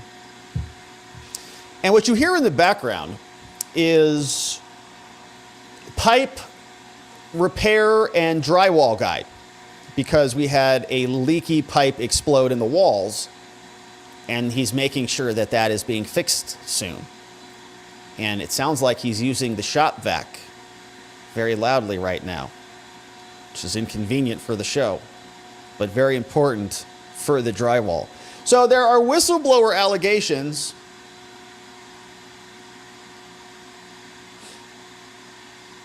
There are whistleblower allegations. They say since July 13th, many credible whistleblowers have approached Senator Hawley with pertinent information. And he published a bunch of these letters. Some were addressed to Alejandro Mayorkas and to Director Ronald Rowe, Director of the Secret Service. Now, this section details various allegations reported to Senator Hawley and the responses that he received from the other branches, or the lack thereof. Now, on July 19th, 2024, Senator Hawley wrote a letter to Mayorkas about credible allegations from a whistleblower with direct knowledge of the Butler event. Here are the allegations. The whistleblower said that on the J13th rally, it was considered to be a, quote, loose security event. Specifically, they say the following. They say there were no detection canines that were brought out to monitor or detect the threats. Individuals without proper designations were able to gain access to backstage areas. So people could just kind of come and go as they want. Homeland personnel failed to properly police the 5-foot security buffer near the stage and allowed the people to move barricades around the buffer. Personnel were also not stationed at regular intervals around the security perimeter, and so it was kind of like it was a free-for-all.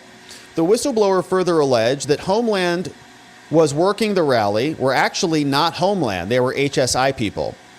So Homeland Security, they were not even Secret Service agents. They were just HSI people.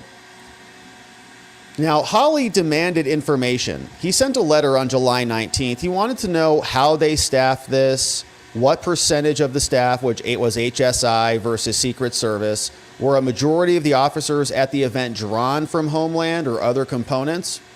Were agents properly trained in staffing these types of events? And so on. But then we know more. There was another letter that was sent to Mayorkas. And in these allegations, they say it was too hot to get on the roof. The whistleblower alleged that there was supposed to be a law enforcement presence on the roof of AGR Building 6. Now, they alleged that at least one individual was posted to the roof for the duration of the rally, but it was abandoned because it was too dang hot. It was sloped and hot. Now, the whistleblower further alleged that concerns over the heat prompted law enforcement to bail. At the Senate hearing, Hawley questioned Director Rowe. He said, well, I heard that they were posted inside. I think moving forward, we're going to ensure that state and local counter snipers are on the roof. Says we're looking into this, that they'll be on the roof next time. Local law enforcement has disputed the whistleblower's report that law enforcement abandoned the post on the roof, stating that they were assigned to be inside the building, right? So Ronald Rowe came out and said, why didn't they just look left? Why didn't they look over here? And they said, well, because we were inside the building, our area was over there, not over here. That's your snipers who were looking at that rooftop.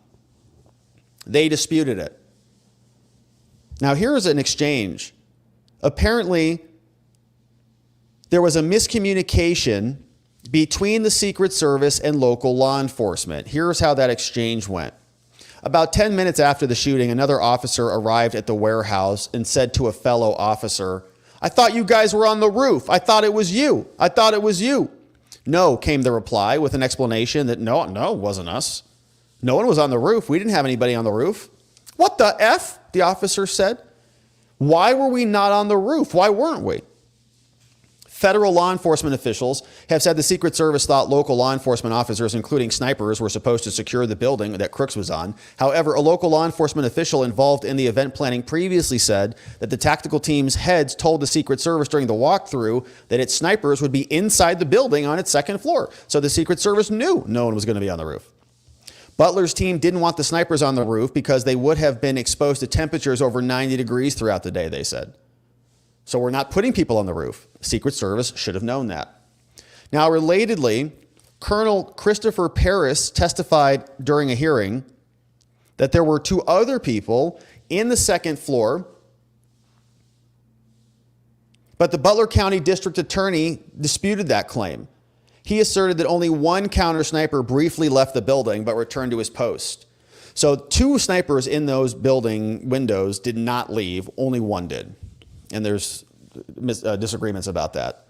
Now, in his July 22nd letter, Hawley also requested the following information. He said, if the whistleblower's allegations are accurate, when did this person abandon the post, and so on. There's also questions about the Secret Service coverage and why the Secret Service declined to bring the drones when drones were requested. And the Counter-Surveillance Division was also not present at the Butler rally. So why was the Counter-Surveillance Division not there? More information was requested. More information was declined.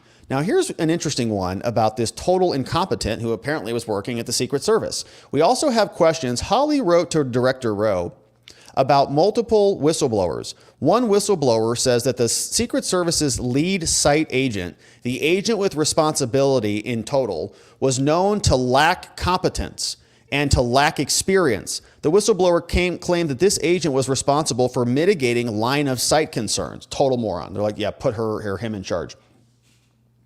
A separate whistleblower alleged that the lead site agent personally made decisions that likely compromised the event.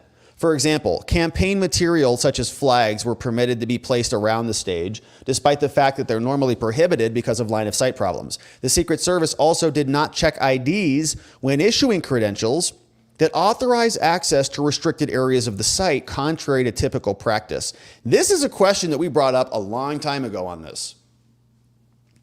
There were Secret Service snipers, and then there were local law enforcement snipers. And our question at the time was, who's vetting any of these people, right? No disrespect to the local cops, but it's just like they're sending text messages like, hey, bro, can you do sniper duty on Fridays? Like, oh, let me check, sniper duty. I'm free for it. And it's like, do they just show up with their guns and put them on a roof somewhere? Is the Secret Service even looking? Apparently not. So they weren't even checking IDs, so anybody could just walk right in there. Apparently somebody did even at some event. Remember that other Secret Service event where that woman was like breastfeeding or something with her whole family?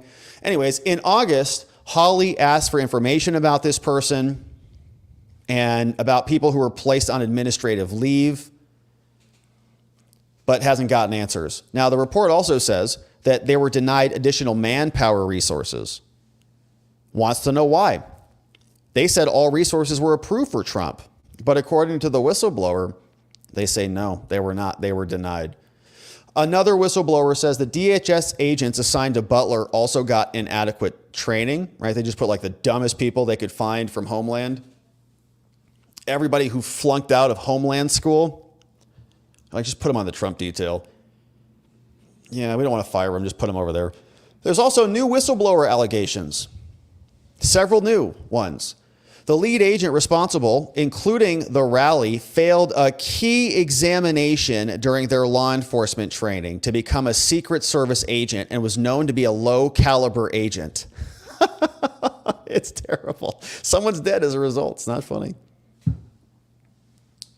They put the dumbest person in charge, right? Like, you're responsible for this. If you put somebody who's not capable in charge of something that they should be capable, you have a standard of care to make sure that that person, it's like, you don't put someone without a license behind the wheel of a car, or you don't have someone without a CDL drive a big rig. You got to be competent in order to do the job. And so if they put in some moron, they're like, hey, it's Trump, just protect Trump. Just make sure he doesn't get shot. Yes, sir, I can do it.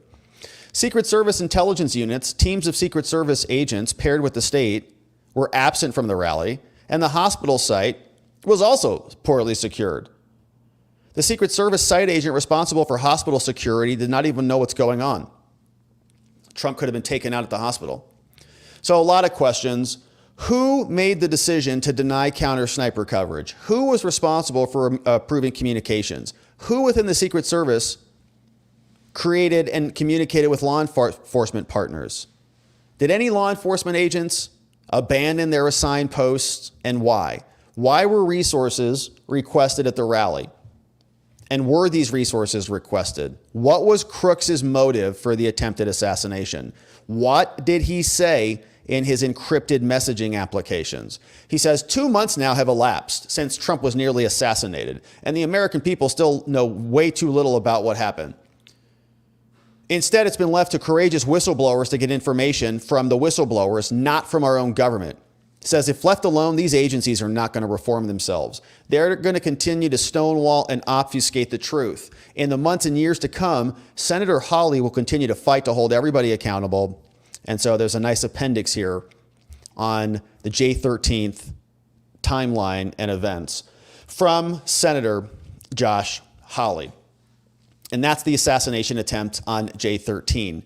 But is the FBI going to get to the bottom of that? They're not even investigating the Secret Service, not even investigating whether maybe there's a mole or somebody who was allowing the failures of security to happen inside the agencies themselves. They were only looking at Thomas Crooks. And of course, Thomas Crooks is now dead. Isn't that convenient? So not much more to investigate when he's dead. But Melania Trump has some questions about our government. It seems like she posted this referencing the Constitution and the Fourth Amendment. The same FBI that's investigating assassination attempt number 1 and assassination attempt number 2 is the same FBI agency that raided Melania's bedroom and Barron's bedroom and Trump's residence. And they did it on the back of an illegitimate case that was brought by an illegal prosecutor. Here's what Melania posted on X.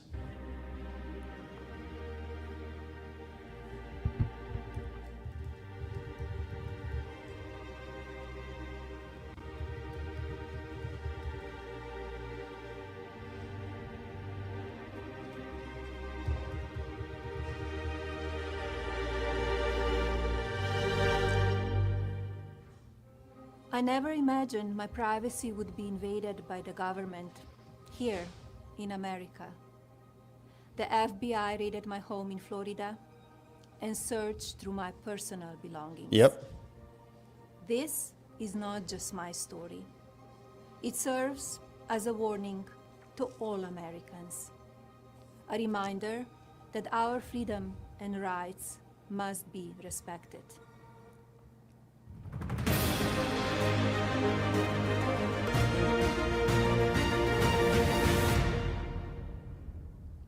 Nice. Melania is entering the game. And I hope she's very vocal about this story because we have been making an appropriate deal out of the violation of her civil liberties and Barron's civil liberties and Trump's civil liberties and ours. Every time they gag Trump, we don't get to hear from him. That's our right as Americans to hear from our leaders. They're gagging us in the process. But the fact that she's going to come out and explain how it feels to have disgusting government thugs come in and ransack your property, you don't even understand, right? Unless you've had that happen to you, and I have not, but I've seen other people have that happen to them who were innocent, who had nothing to do with anything. And it's a disgusting violation. And the cops and the feds and the people who do it think that they're on the side of justice in most cases. And sometimes they are. In this case, they were not. They were operating on the behalf of a partisan, weaponized, disgusting federal government. And if you had any doubts about how bad and how corrupt things are, listen to a Democratic senator called Blumenthal explain it himself. I think the American people are going to be shocked, astonished, and appalled by what we will report to them about the failures by the Secret Service in this assassination attempt on the former president. But I think they also ought to be appalled and astonished by the failure of the Department of Homeland Security to be more forthcoming, to be as candid and frank as it should be to them in terms of providing information. And we are going to absolutely insist on the truth and the whole truth in documents and testimony as members of the United States Senate, but also as citizens. What did you learn new today when you said they're going to be appalled? I'm not going to go into what we have learned in specifics. I'm giving you my reaction.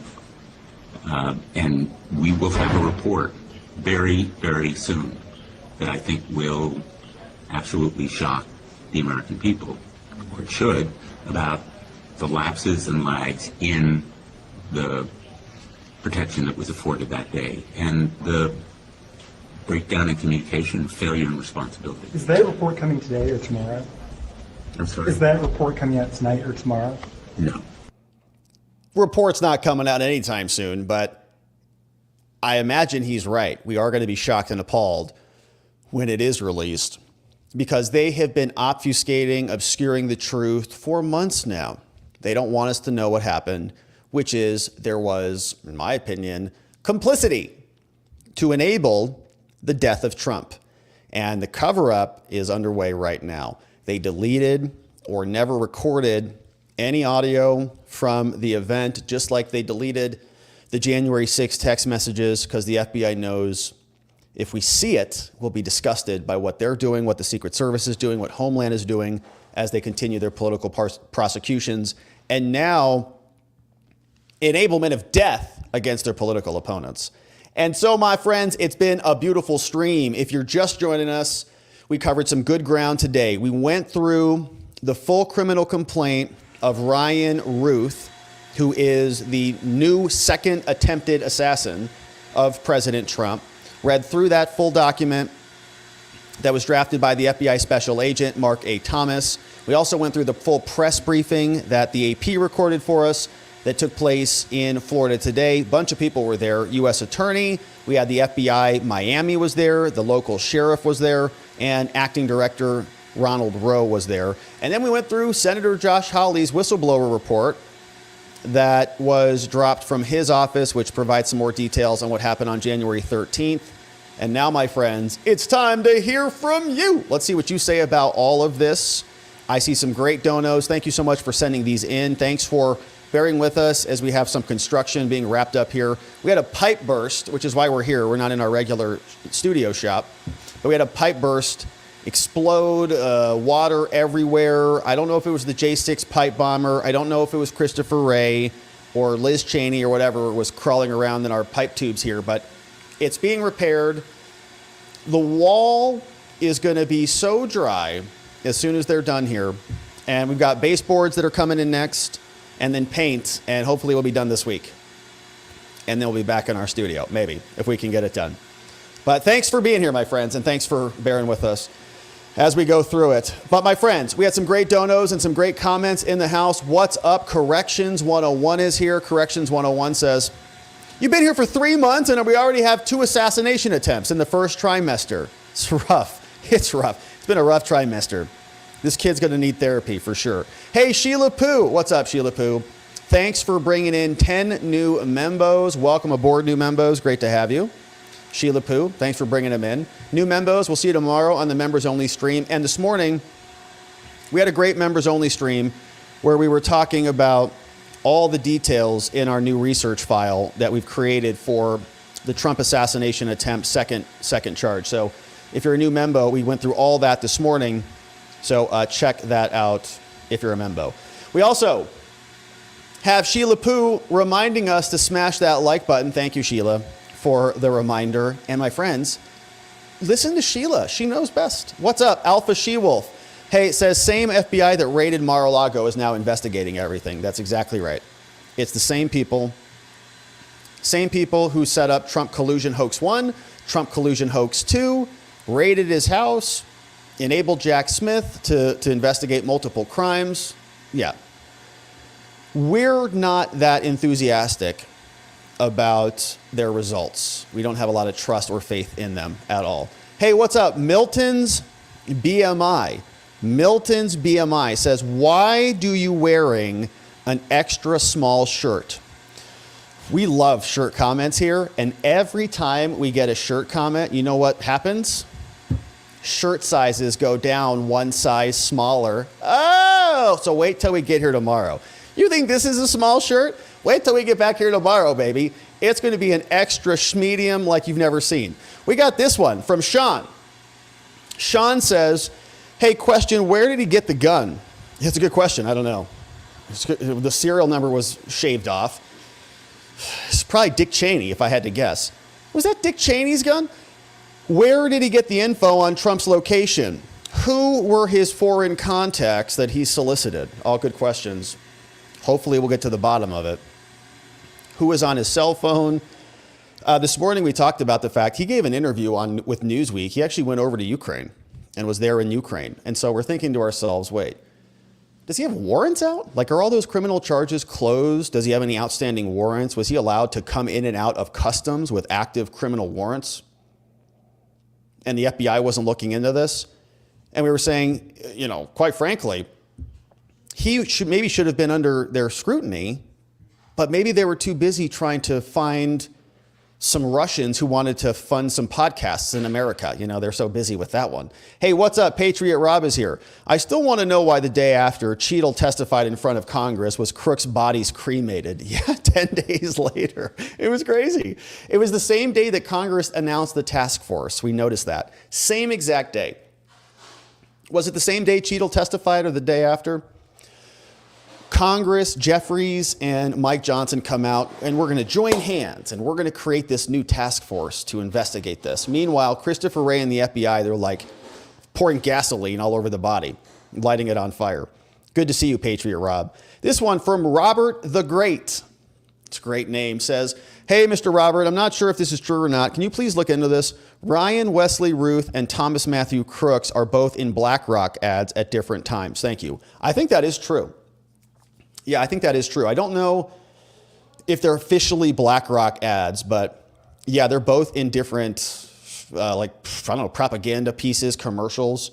And we saw that, one of them was here, I might have this in our research file. And I think, let me see if we do have this. Because there was some video. I think Jack Posobiec had this one. Is this a BlackRock video? I don't know if this is a BlackRock video or not, but it certainly looks like maybe it is. Stop talking, start acting, save Ukraine. I think people are talking as though this might be a BlackRock video. And he shows up right here in a short photo. Where is it? It's just one quick photo, one of those scenes. There it is. Boom, right there. One still image. See, it's right there. So I don't know if that's a BlackRock photo or what, but I saw that. So that's something maybe that you're referencing. But thank you, Robert the Great, for the dono. Very nice to have you. This one came in from John Butner. What's up, John? Says, I'm worried about another Lee Harvey Oswald. Yeah, and people, I think, are concerned about a Jack Ruby situation where this guy gets taken out. Everybody's everybody keep tabs on Ruth. Make sure he doesn't get Epsteined. What's going on? Patriot Rob says, I also want to know where Crook's parents really were his parents, or was it he adopted, or were his parents CIA operators molding him through the last 20 years? All good questions. Says Robert, are there different laws for a felon having a gun and a felon having a gun with a filed off serial number? Well, yeah, there are different charges. So you saw two different charges there. And yeah, it's part of the same statute. So I think they both came from 922, just different sections. I actually might have even had that pulled up here. So let me show you. There are different laws. Here's what it looks like in the statutes. So section 922, I think the charges were, if we recall, they were the G and the K, right? So if we look at the actual criminal charges, it was the G and a K. So we scroll down, that's B. See, this is the whole statute. So it's a big, big fat one. So O, we need a G and a K. There's G. Shall be unlawful for any person who has been convicted. This is regular prohibited possessor. And then K, let's see what K says, H-I-J-K. So this doesn't say felon, right? So this says it is just unlawful for any person to have a serial number. It's not referencing a felon here. Unlawful for any person to have a gun with a serial number that's been obliterated. So I think that might be maybe what you're asking on. So a felon can't have a gun with a filed off serial number because a felon can't have a gun. So it doesn't matter if the serial number is on or off. So I think you're asking this portion. It's illegal for anybody to have it. And that's what he got charged with.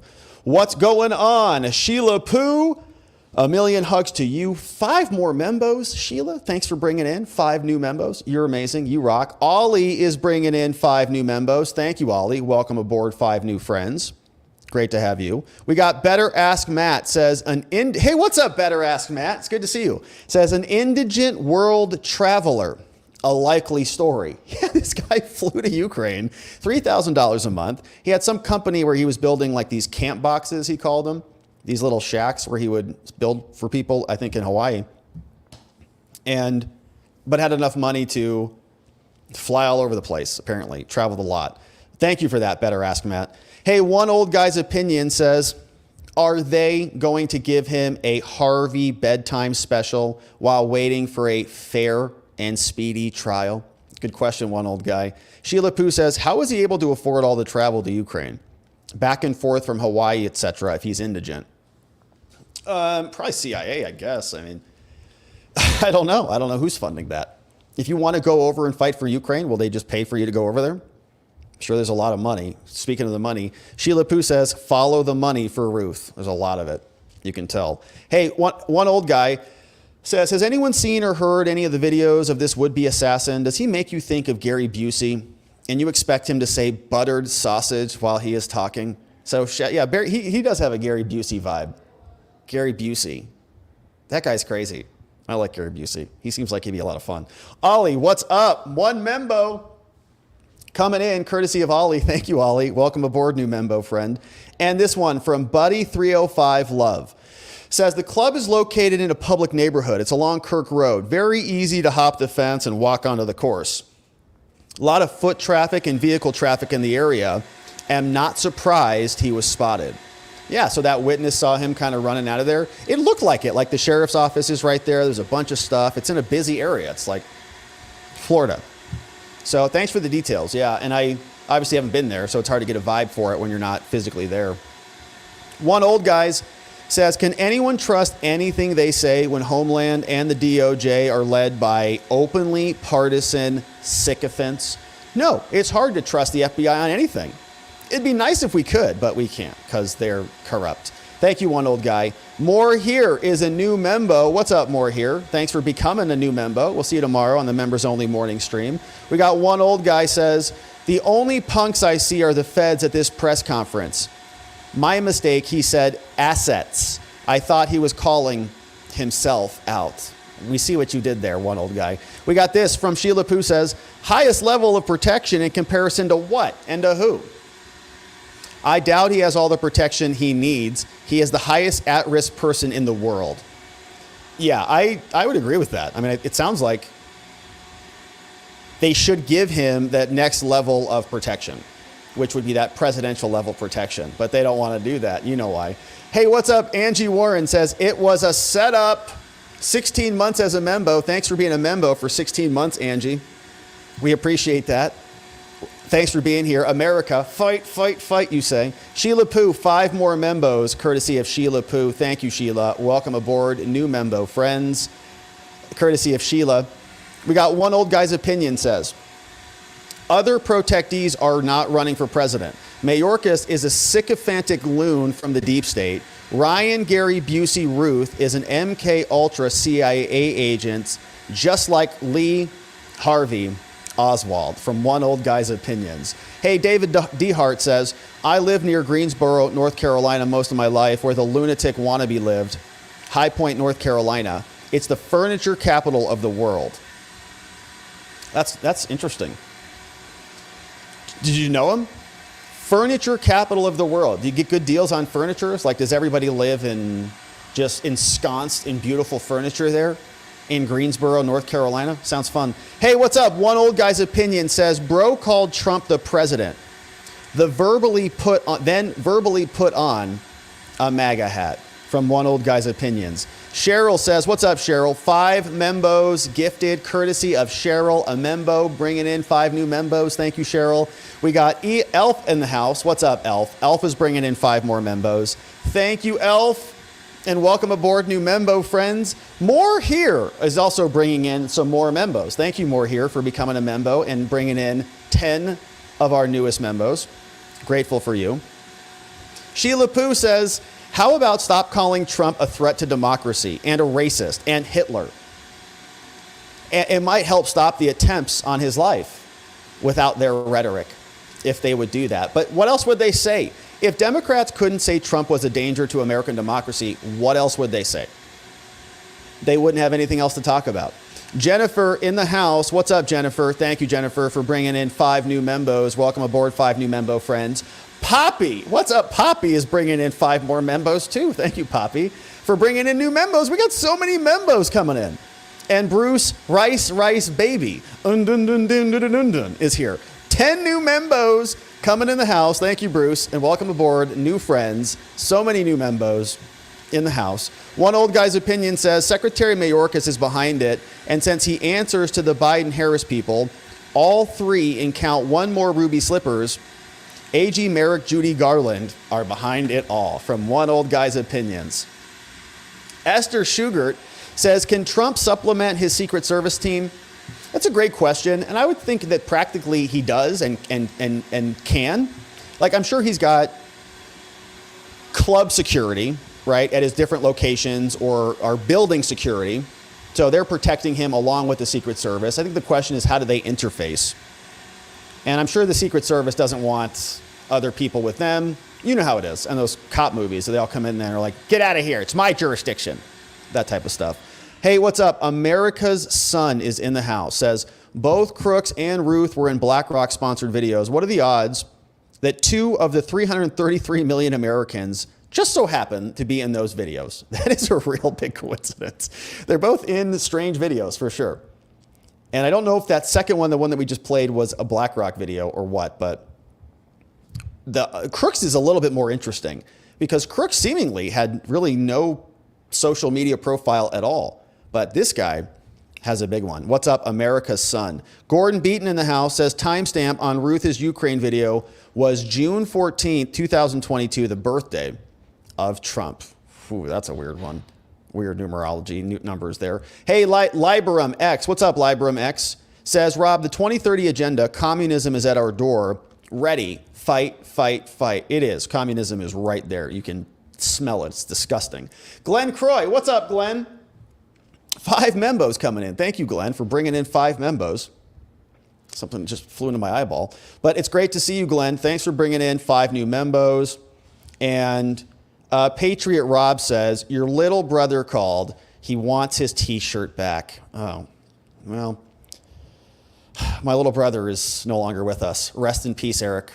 We love you. One day I'll give you your shirt back. Hey, what's up? One old guy's opinion says, listening to the vacuum makes me think about the Seinfeld episode where George has an affair with the cleaning lady and gets fired.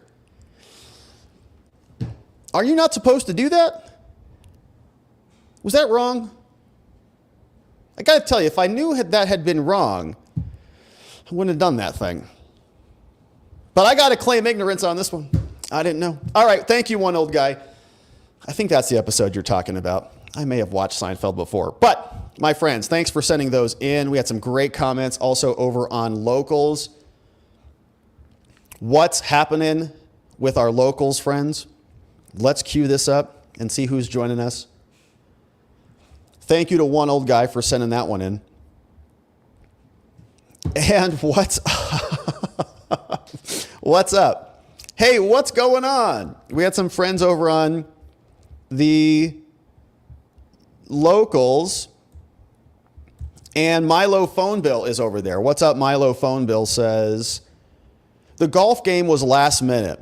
How did the shooter know where to go? Dan Bongino suspects a mole. Well, he's a smart dude. Probably a good take. Rosie says, this is very curious. There's an 8/30/24 article. Are there records of crooks sending Ruth payments? Woo, that looks like a good one too. And shout out to that guy. Cancel Cloco on X. MAGA Hat is sharing this one. ABC News spoke with the city manager of Mar-a-Lago, and there is no reported shooting involving former President Trump. Fact check. We check with the town manager. Okay, thank you guys. What's up, MAGA Hat, says this one. Donald, you have protected my kind, and I hereby name you honorary feline and grant you 9 lives. MAGA Hat shared this one. says the left's hate and violence must end. America stands with President Trump and denounces the left's violence aimed against him. Here's one from Ben Garrison. Says, do you regret being horrible? Orange man bad. It's a 3-on-1 food fight against Trump. MAGA Hat is sharing this one. Says, Joe knows. Joe wants the Secret Service to protect Trump. Knox says, happy Monday, all. When I think of multi-assassination attempts, I think of the observations of Robert Barnes. Shout out to Robert Barnes regarding election fraud. Says you can outsource the fraud just by making it available. That's a good line. Of course it is. Smart man. You can outsource the fraud, just make it available. Just make it possible, and they'll do it for you. Knox says, so they can outsource the assassination by making it condoned and even encouraged.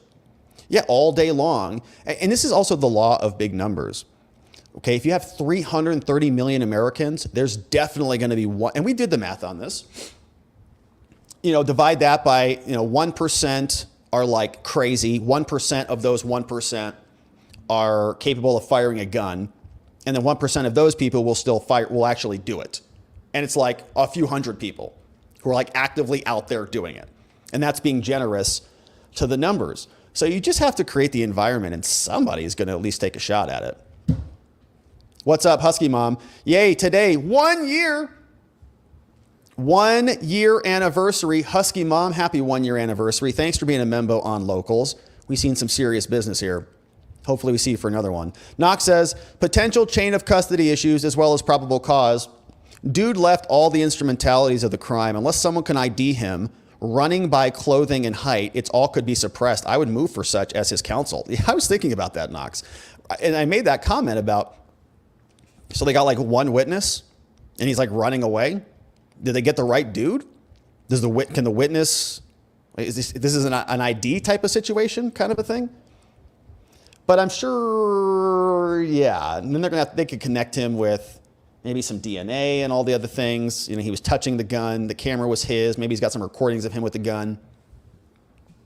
But yeah, you're right. It's like one witness and he's just running from the things and gets in a car. It's like, that's all you got. Former says Routh was set up to have a firefight with the Secret Service. He had ceramic ballistic armor plates. With him shooting prone and with his height established, it could have become devastating to law enforcement.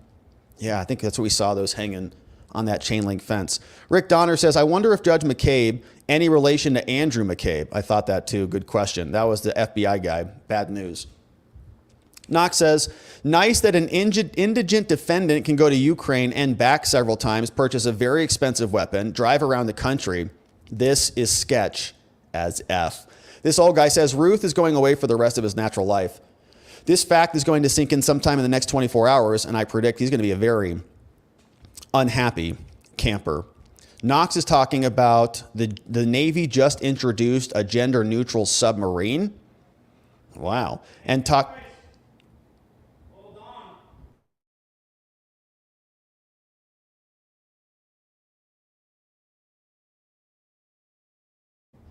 Okay, they're done for the day down there. Perfect, right as we're wrapping up the show.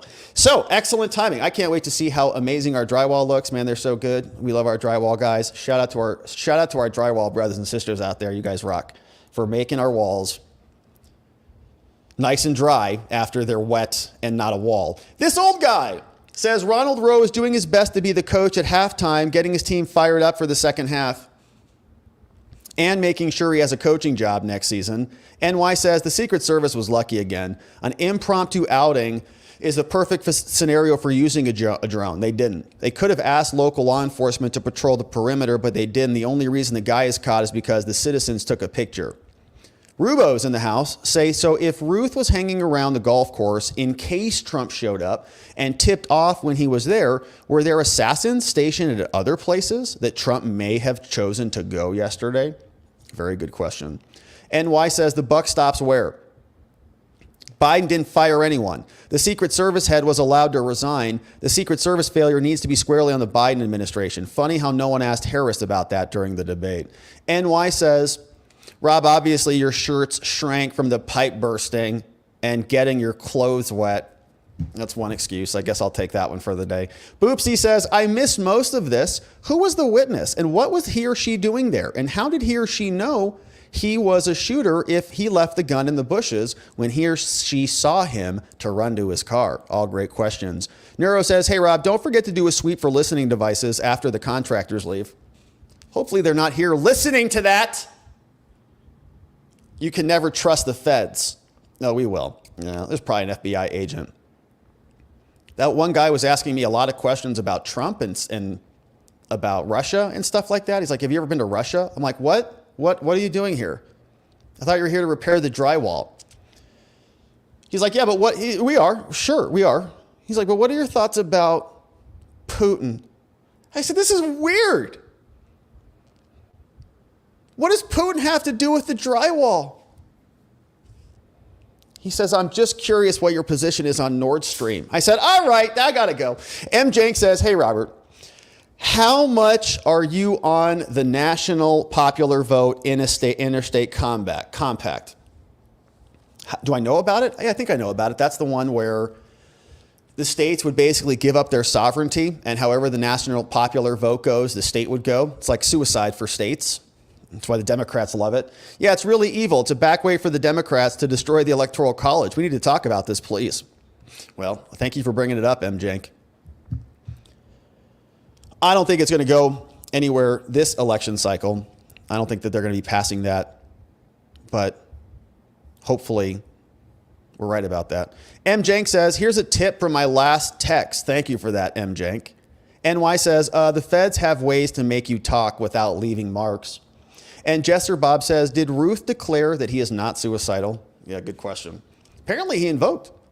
Apparently he's not speaking, which is what you want to do legally. It's good advice, legally speaking. All right, my friends. Thank you. Thank you so much for being here.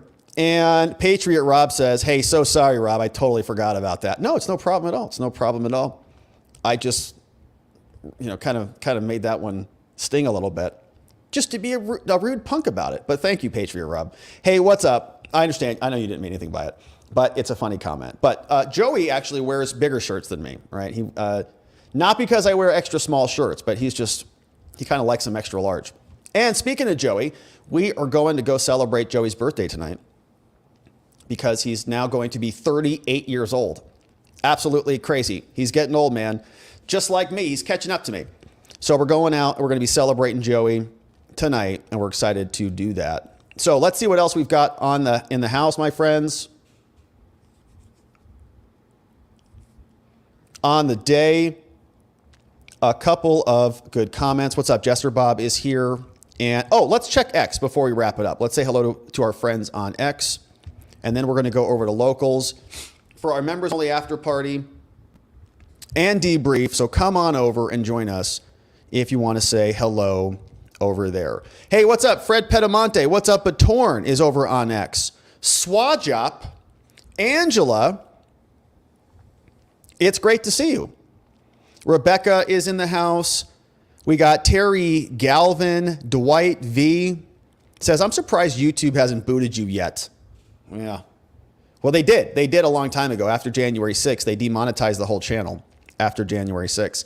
TJ King, Summer Walkabout, Ruthless Sheep. We got multiple strikes after January 6th. Harmful and dangerous, medical misinformation, election misinformation. We've been struck to oblivion. But we keep coming back, baby. And it's good to see everybody. Okay, so those came over on X, my friends. Thanks for being on X. You can follow us on X at Rob Govea, ESQ, if you want to join us over on the X platform. But my friends, okay, so we are going to leave it there. We are going over to locals, watching the watchers.locals.com. We'd love it if you joined us. Thank you so much for subscribing to our channel if you haven't already done that. And really thank you for inviting someone you know or love to come check out our channel. We go live here 5 days a week. It would be great if a friend or family member came over so that we could go through this together with them as we awaken America to the truth and the world. So my friends, we're going over to locals. We would love to see you there. If we don't, well, we are going to be back here tomorrow to get into all of this again. And in order to do that, we're going to need to see you right back here so that together, with your help, we can shine that big, beautiful spotlight of accountability and transparency down upon our system with the hope of finding justice. Make it a beautiful night, my friends. Sleep very well. I'll see you right back here tomorrow. Bye-bye.